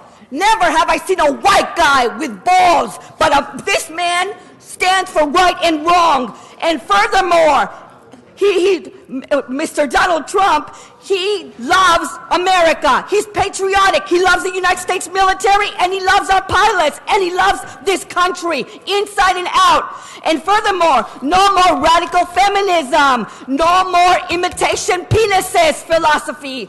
Donald Trump stands for the rule of law, and he's going to get rid of these safe haven cities. And so therefore, we are asking President Donald Trump to stop all federal fundings to both Los Angeles City and the county. No more money to these goddamn wetbacks and gangbangers because we have unethical pandering pussies. Thank you. Your time is done. Your time is done. Mr. Alcala. Okay, Mr. Alcala. Let me get Mr. Alcala's cards. One, hold tight. You got 1B, 1C, 1F, 1I, 1J, 1L, 1M, 1N, and 1P, and then you have your general public comment. So that gives you a variety of things. I also have number 7. I signed up for everything, so I know. Okay? Anyway, on 1A, 1B, 1C, 1D, 1F, these are all illegal liens against the people. Now, that's why you got Donald Trump, because people like you, politicians, are taking everything away from the people, but I do not support that supreme redneck. Don't get me wrong. I don't support Donald Trump. He's an asshole. Come on, Mr. Alcala, you're on item 1. The 1s now. Item 1, it has to do with liens against the people. And you're ripping people off that already bought a home, and you go around the other parts of the city that don't have any homes, but they are totally trashy and everything, and it's your responsibility to clean them up, and you don't clean them up, but you don't give yourself a lien against every one of you. Every one of you should have a lot of liens against you for all the crap. Okay, now let's switch to another item. You can go to 9, 10, 12, 13. I'll switch to number 7 on immigration. No, we already had the hearing on that. So you have to go to 10, 12, 13, 14. So go on, you're losing your time. Okay, all of those, they relate to immigration and the illegal migration of the white people from Europe to the United States. No, Mr. Alcala, you got to stay on the item. Well, and items, I'm giving you the items you signed up to speak on. That's items 10, 11, 13, 14, and 15.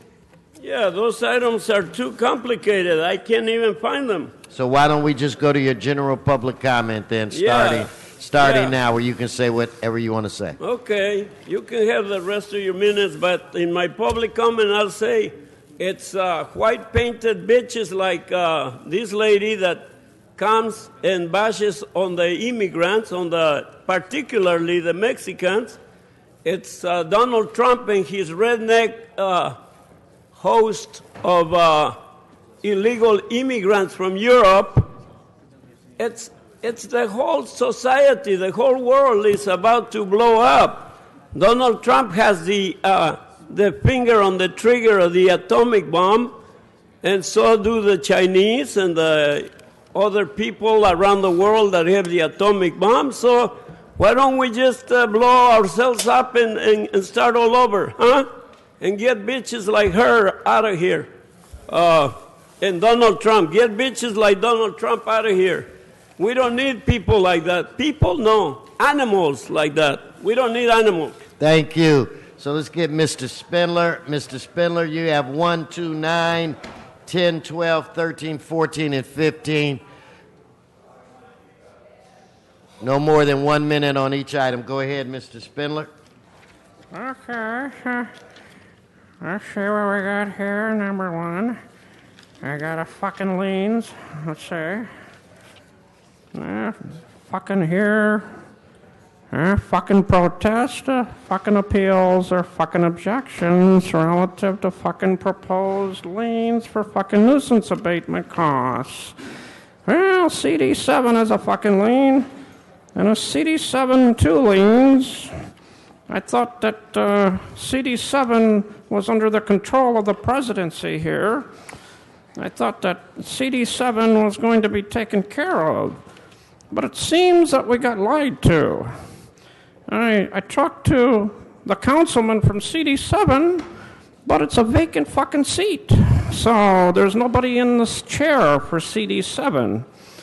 Where the fuck is the councilman for CD7? I don't know where he is. So number two, we have the Gang Reduction Committee. And from CD8, we need more gangs in CD8. See, gangs are good in CD8. Gangs are cheaper than police officers. All you have to do is pay gangs in drugs. It's much cheaper than hiring more police. So yes, I'm in favor of more gangs But I don't know patrolling if he's on the CD8. subject, Mr. City Attorney. Yeah. Stay on the Yes, subject. The report is from gang reduction, but it's about a street vacation, really. It's a street. It's not about gangs. Go All ahead. right, it's about public works and gangs. We want more gangs in CD8 to be patrolling the area because the police department, they're too busy doing other things. The item is about a street vacation. Mr. Spindler, cooperate or you lose your time. Yes, okay. So I'm just trying to abide by the Brown Act. No, you're not. Just Yes, stay sir. on the Okay, subject. Okay, I'm just trying to get this fucking shit done here. Okay, so number 11, the nomination of Scott Pruitt to the EPA. You're not. That number is not being heard. Oh, well, I don't want that asshole, no. So we just don't want that. And Proposition H, we don't want H. No on H. Now the puppet will speak for the remainder on this. Measure H is a fucking fraud. No one Okay, measure let's give him H. his general public comment. This is not. This is Triple H, not Measure H. Okay, now Triple you can H. say what you want. Okay. What did I say? FBI's back in business again. Told you. See, that's what happened. That fucking Trump. Yep. He put the email out to Twitter back last Friday. He visited the CIA office. He visited the FBI. Now they raided a fucking charter school. And you know how that sounds? You're going to hear the same thing real soon, all you guys. You're going to be standing around with your Starbucks, and they're going to go, everybody down! This is a raid! This is a Federal Bureau of Investigation under a sealed audit and screen. Nobody move! Nobody! And you're going to get your ass down on the floor when they take your laptops and your computers. You know, like when you broke into my house in February 2015 and stole my computers? Well, I'm going to go to the FBI, and they're going to give me back my stolen computers. Okay, Ms. Desire, you have general public plus items 2 and I think 13. Is Ms. Desire here? Ms. Desire, please come forward if you're here. Please come forward.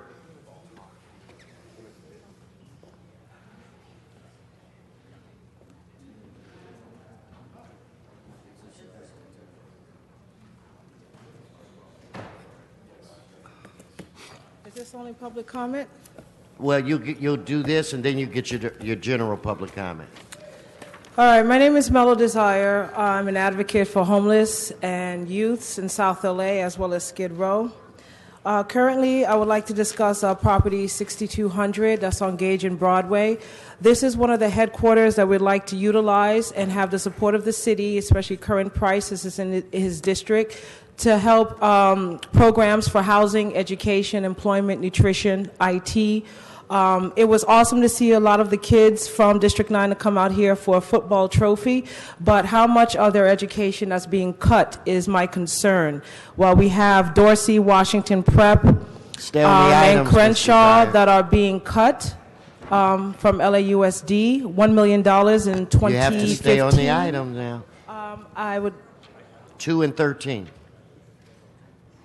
When I come here to speak, I don't come here to play games. No, I come here because I have specific actions that I would like to... Hold our time. Okay, you can speak on items number 2 and 13. That's what you signed up for. When we get to your general public comment, you can say whatever you want to say. Now, we can go straight to general public right now if you would like. Okay, let's go give her 1 minute for general public comment. You have no And I think it's not fair for you to tell me how to speak when you're not giving us a dime to help the women who are being incarcerated, for the youths that are being incarcerated, for the homeless. You don't come and tell me how to speak for 1 minute. I asked you to put your money where your mouth is again. I'm not here to insult you, Wesson, but right now we're burying our children. Our women that's been running around in Skid Row for the last couple of years with no housing, we would like for you to invest in mobile CES systems. A lot of the women who've been homeless don't even know what CES system, but you're funding LASA $35 million a year to do what?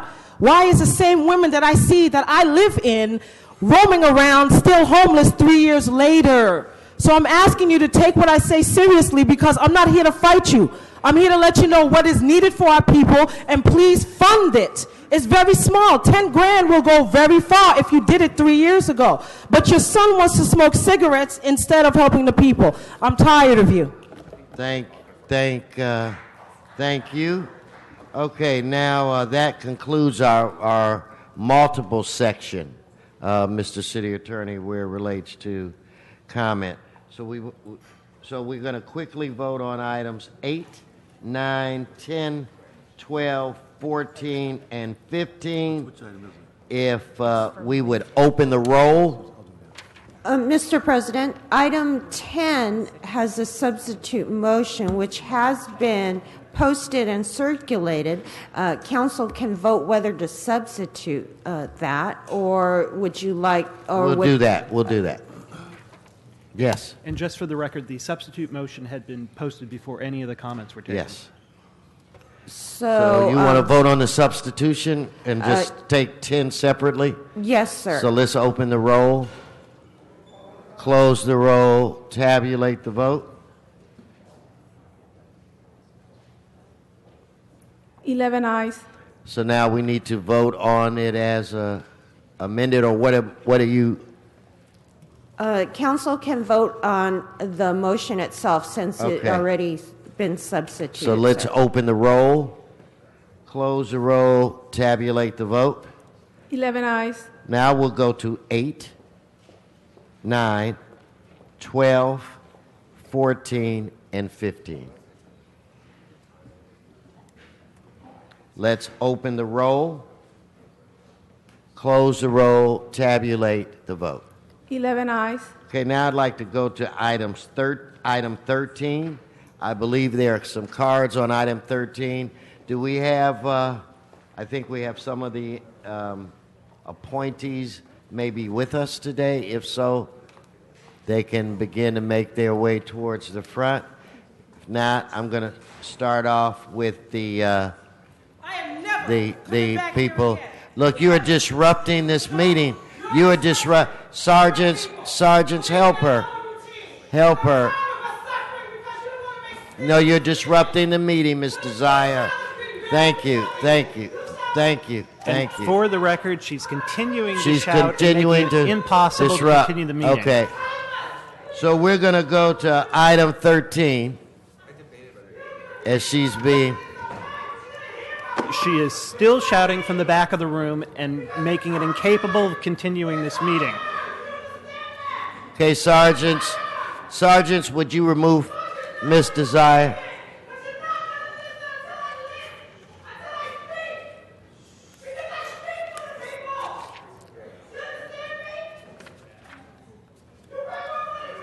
And just for the record, this is continuing. She's continuing, I understand. But what I want is I do want to put on alert. I've got General Dogan, I have Ariana, I've got a Wesley Walker that I want to that have cards. Do I have any more cards on item 13? Miss Desire, sergeants, Miss Desire needs to be removed from the chambers. 1 second.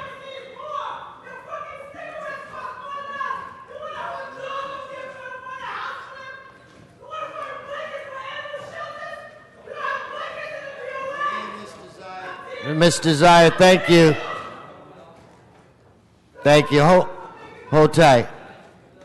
And Mr. President, it's hard to know what the recording picks up, but for the record, she is shouting very loudly from the back of the room and yes, completely impeding our ability to continue this meeting. We'll pray for her. Okay, Miss And Desire, indeed, thank you. Members of the public are being forced to wait while she is disrupting this meeting.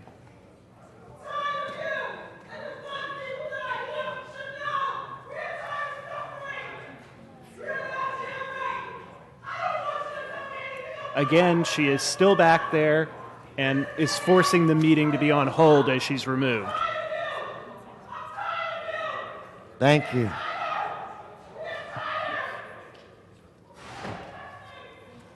Thank you. I want to defer my time to Sylvia Hernandez. Is that okay? What we'll do, where's Miss Hernandez?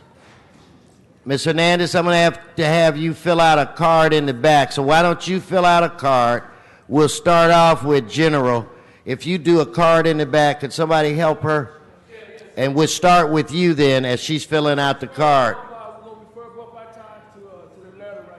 No, we can only, hey, everybody gets a minute. I'm going to let Miss Hernandez speak her minute, and then we're going to let the rest of you speak. So I'm going to let her speak, and then I think it's Mr. Walker. I could be wrong. We don't do that. We don't. So we don't, everybody gets their minute. So go ahead, ma'am.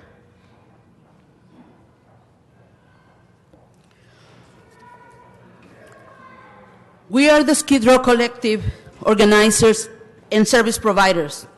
Our organizations worked tirelessly in last year's election to ensure that every voter we engaged voted yes on Proposition HHH. LA Can's work on HHH alone, through door knocking, phone banking, and GeoTV efforts resulted in us contacting more than 35,000 unique voters to support HHH.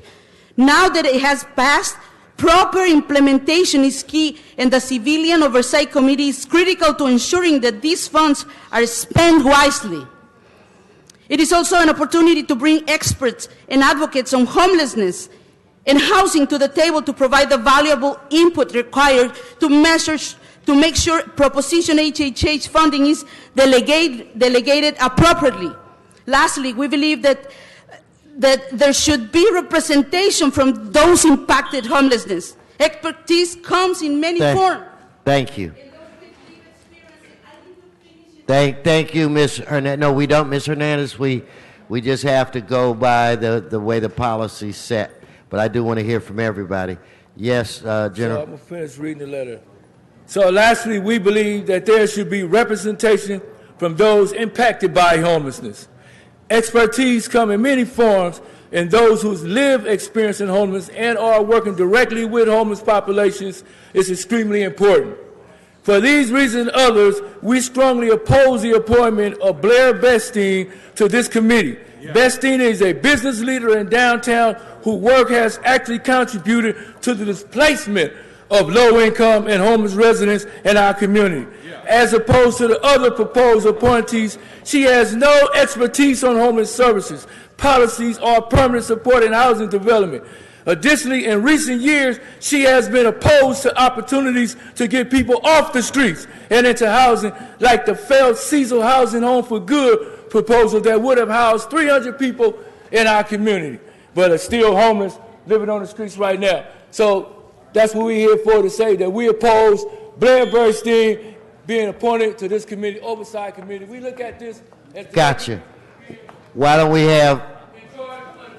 I got you. Why don't we have Mr. Walker? You want to... Okay. Who? What do we have? Ariana? Ariana? Okay. Well, anyway, thank you. Is there another Walsh here other than John Walsh? Okay, thank you. So, if I can ask the appointees to come forward, sit at the center table.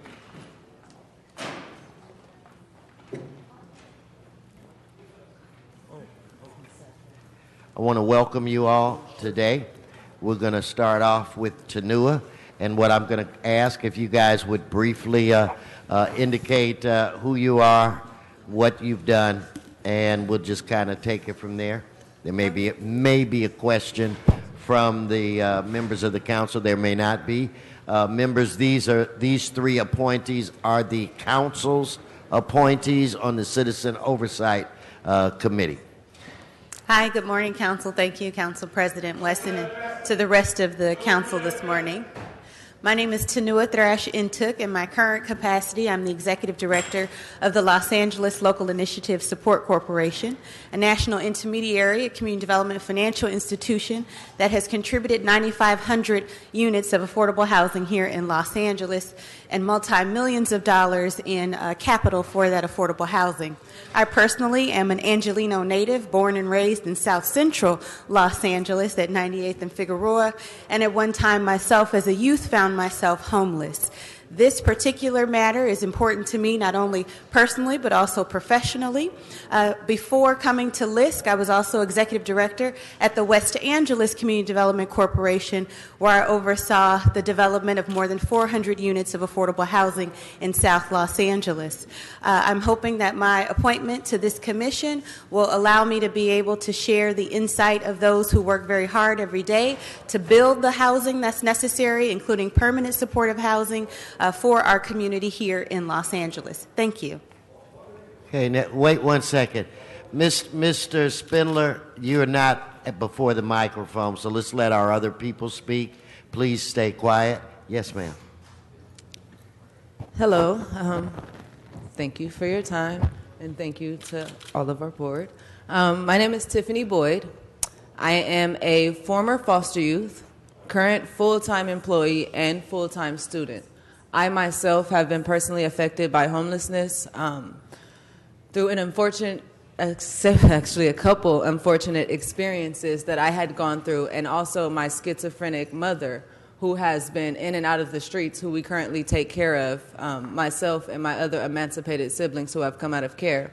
I am a representative for the National Foster Youth Institute. We work with youth within the city, all across the state and the country, to be able to bring our voices to the forefront on issues such as homelessness. As of last year, we we united in order to form a homeless action committee, and we actually helped to get some of the votes for Proposition HHH. We registered many young people to vote who were first-time voters. We held a speak out to be able to share our personal stories and our experiences through our various talents. I myself did a poem to be able to gather more support on this issue because it is so important. And now, as a full-time student and employee, I would like to give the little bit of time that I do have left to dedicate to this issue, because it is very relevant. I am currently a resident in the city of Long Beach, but I work in South Central. I have been in this area for 3 years now, and I am on the streets with our youth on a regular basis. I am seeing the issues daily, and I am very, very happy to be here and to be a part of this, and I bring so many different voices with me from all of the different, not just groups that I represent, but all of the different individuals that I've come across in my life that have impacted me, and I bring that with me to this group to try to impact as much change as possible, and I respect the comments that were made before us because there's a lot of reason for concern. This is a lot of money, and somebody wants to make sure that it goes right. So I do respect them, I value their opinion, and I would like to let them know there is somebody at this table who does represent not just having been homeless, but also our youth, also our foster youth, also as a young woman of color, and being able to be up here with these women, it's such an honor, and I thank you guys so much for this. Well, I think you're value added, so thank you for volunteering. Yes. Thank you. I'm Blair Beston. I'm currently the Executive Director of the Historic Core Business Improvement District. I'm also a resident in downtown, and I've been in the downtown Historic Core Skid Row area since 2003. I didn't know we would be speaking today, but I'm glad that we've been asked to, because this is an issue that's very important to me. I've taken a lot of my personal time and energy to try and get to the root of why. When you see what you see in Skid Row, that it's gotten to the level that it has gotten, there's a lot of factors involved, and it became a very nagging thing for me at the core to find out why. How do I break this down? Who do I interview? How do I find out how we got where we are today? And I spent a great deal of my personal time, this is as a single mother, outside of my job, to interview people, to put together a plan that we actually presented at a community forum to allow input. My goal is transparency and exposure and discussion, and to be a part, to roll up my sleeves with these folks and really make sure that as many people are impacted as possible, as many people get housing that need it. There's too much waste. The cost per unit is so high. I want to see, how do we get creative? How do we make this work for as many people as possible? So I recognize that I might not be the most obvious person to put here, but for those of you who know me and who've spoken to me about this issue and know how important it is to me, I live it every day. When I used to nurse my son in the middle of the night, I thought about the thousands of people on the street right outside my building that did not have the good fortune to have what my son had in my arms with me at those times, and I thought about it every single night. So I will commit myself to be humbled for this opportunity. Thank you. Thank you. Mr. Huizar.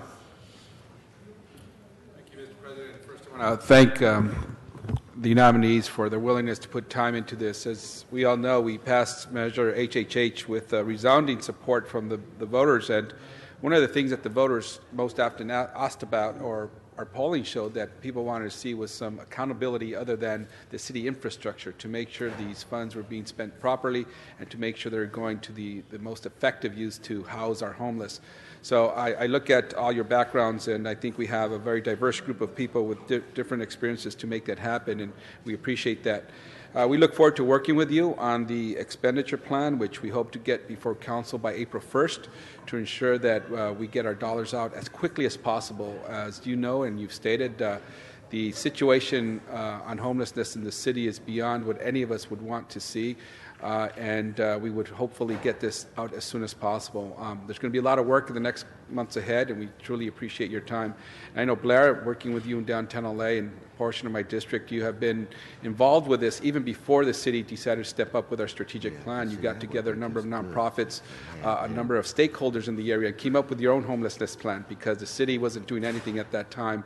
We appreciate that, and we appreciate your input on our strategic plan, and also your background in supporting affordable housing, being a manager at one of them, knowing how the financing of these projects work. That's going to be invaluable as we move forward. And you're absolutely right. To me, it's eye-opening how much it costs us to provide some of these affordable units. We've got to find more effective and efficient ways to do it, and this oversight committee is going to help us get us there. So we look forward to working with you on what is one of the most important issues that the city is working on. Thank you so much for your willingness to serve. Thank you. Thank you, Mr. Weezar. And again, I too want to congratulate all of you and to say to Ms. Boyd, if Mr. Marquise Harris Dawson was here, he would talk about how extremely proud he is. And I think that you hit the nail on the head. You bring a different set of experience that I think is going to prove to be invaluable. And Tanua, I'm proud to have recommended you. I have no doubts where it relates to your knowledge and ability. And so I'm excited, members. I think we can be very proud of these three young women that we will be putting on this committee. So with that said, Madam Clerk, would you please open the roll, close the roll, tabulate the vote. 11 ayes. That's approved. And I thank all three of you. Thank you so very much. Thank you. Congratulations.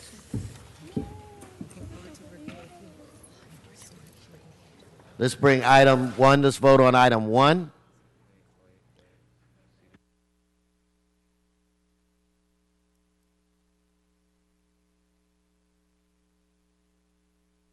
Now we'll move to item two. So we'll vote on item two now. Let's open the roll, close the roll, tabulate the vote. 11 ayes. Mr. Weezar, on item one, did you want to continue? Continue for how long? 30 days would be February 24th. Mr. Price? Consider council agenda item 1C. That's CF 16-0160-S971. This is regarding 1850 West 80th Street. Reconsider the item from January the 25th for Council District 8 and continue it for 30 days. Okay, so let's vote on reconsideration. Let's open the roll, close the roll, tabulate the vote.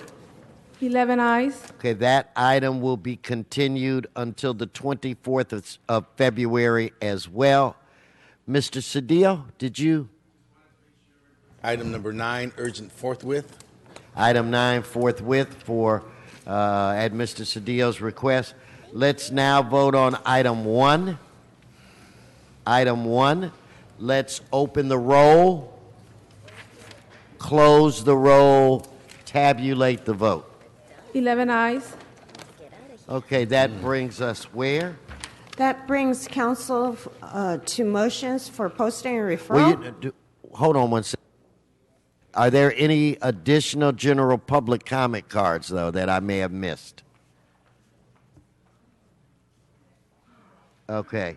So do we have a Leah Garland, a Naomi Curlin, Mado Moss, and an Amal?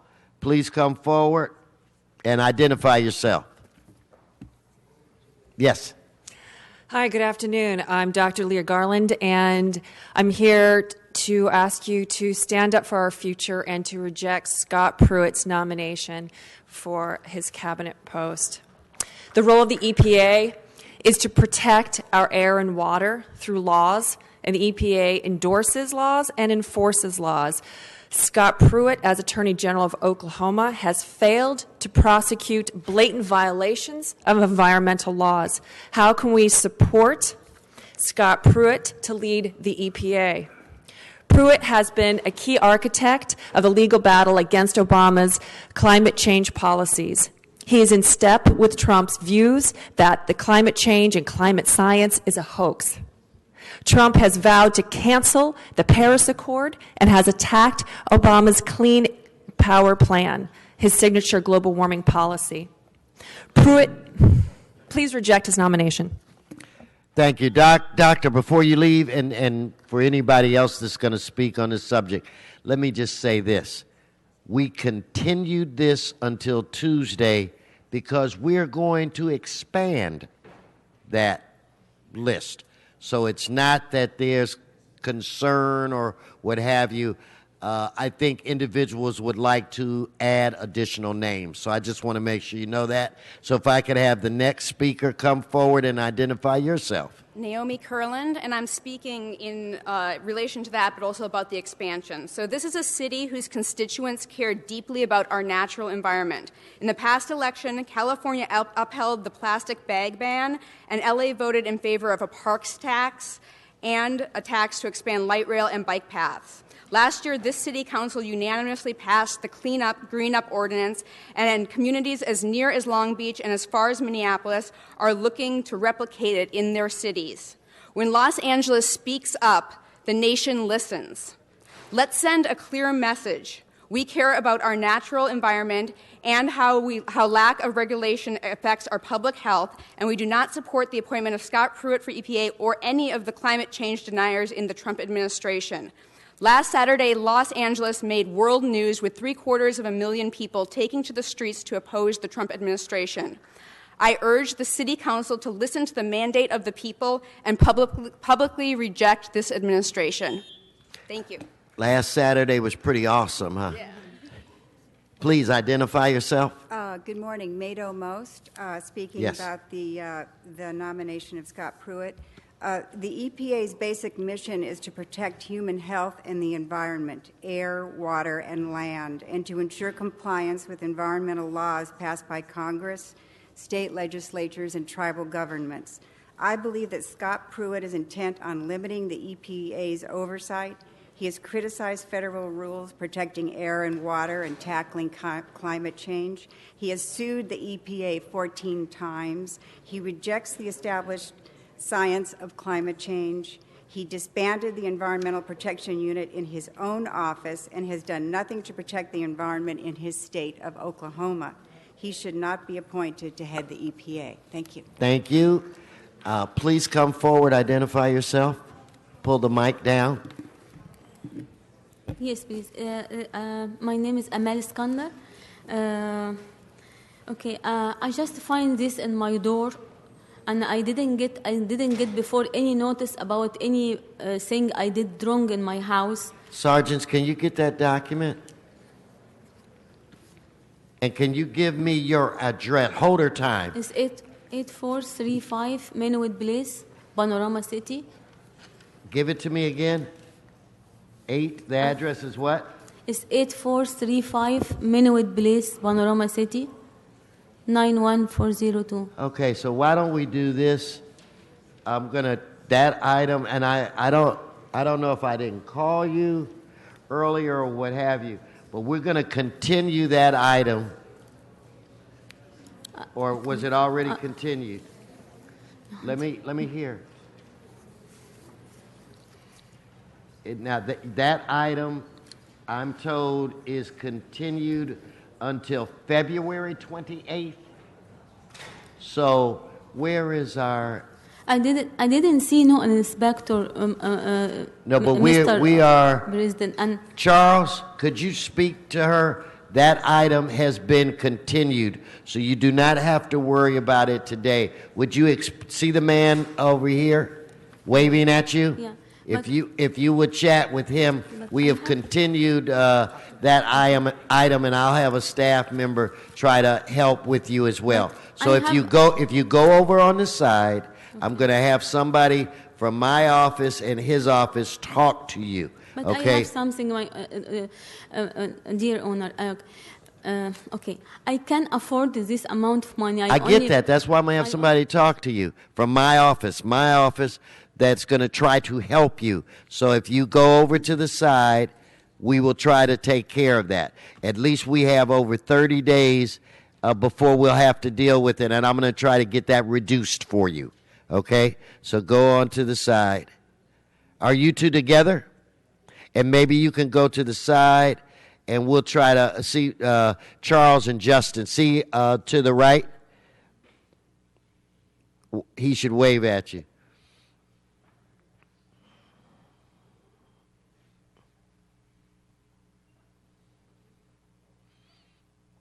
Okay, so they'll try to straighten that out, and hopefully we'll be able to. Okay, I believe that concludes general public comment. Is that correct? Yes, Mr. President. Okay, then that brings us where? Council has motions for posting and referral, Okay, they are posted, they are referred. and the desk is clear. Announcements, members, announcements. Ms. Martinez. Thank you, Mr. President. I just want to remind you, colleagues, that our human trafficking toiletry drive is underway. And I'm asking all of you, step up, colleagues. We have a number of amazing turnout in terms of the stuff we've collected, toothbrushes, deodorant, shampoo. But we can always use more. And like I said earlier in the month, if we cannot get these things here, I'm happy to take the money. And we'll go and make sure that we buy all the necessary toiletries for two organizations. Journey Out and Saving Innocence are the two projects that we are working with. So, again, the bins are on our first floor, our third floor, and our fourth floor here in this building. A lot of you have donated, and I appreciate it. But if we can give some more, I would appreciate it some more. So thank you, Mr. Wesson. Why don't you repeat where the checks could be made out to again? The checks can be made out to either one of the organizations, Journey Out or Saving Innocence, and I can get you that information. Repeat them again. Journey Out and Saving Innocence are the two organizations that the toilet drive is going to benefit this year. So that means if anyone is watching us today and they wanted to write a check, that they could do the same, and they could send it via your office. You can just contact my office, and we're happy to direct you to the organizations, or go pick up your toiletries, or you can drop them off here or any of your offices if you have constituents that want to help us with the toiletry, and perhaps contact your office. That would be helpful as well. Thank you very much for those of you who have been helping, and we've got a couple of more weeks to go, and we want to make this even a bigger success than last year. Thank you. So let's help Ms. Martinez out, and for those of you that are watching this on television, we would appreciate your help as well. Mr. Krikorian. Thank you very much, Mr. President, and members and staff. All of you have gotten to know Deepa Kolipara of my policy team, who has assisted me on a lot of the important work we've done around the arts, around homelessness, and I'm sorry to have to announce that she's going to be leaving Team Krikorian to go back home to the Bay Area, but she's certainly left a lasting legacy here in the time that she's worked with me. On our mural program in CD2, for example, she's been central to having lasting art that people will enjoy around our neighborhoods for generations to come. And on homelessness, we're just now launching a pilot program to integrate housing vouchers with job training in our district, and that really was something that she developed and kick-started herself, as well as moving forward with a navigation system in CD2 for our homeless population. So there are families around the East San Fernando Valley who are going to benefit for generations to come because of Deepa's work, and I just wanted to thank her and acknowledge her work with all of you, and bid her a fond farewell, and with my thanks and gratitude of my own and the people of CD2 in the San Fernando Valley. Let's give her a round of applause. Where's Betsy? Betsy's name. That's okay. No Do we have one of our photographers? And you know what? I want to say to you that the staff loved you, and the staff around this building are going to miss you very much. You're a class act. Kept your word. I mean, they just to speak on their behalf, they really enjoyed working with you. You're going to be missed. Okay. Thank you, Council President. All right. Okay, let's give her one more round of applause. Thank you so very much. Any other announcements? If we could all rise then for adjourning motions. If we could all rise for adjourning motions. I'm going to look to my left, which is the Cedillo side, Mr. Cedillo's side. I don't see any, so now I'm looking to my right side. I don't see any as well. Members, this meeting is adjourned. Next week. They'll still be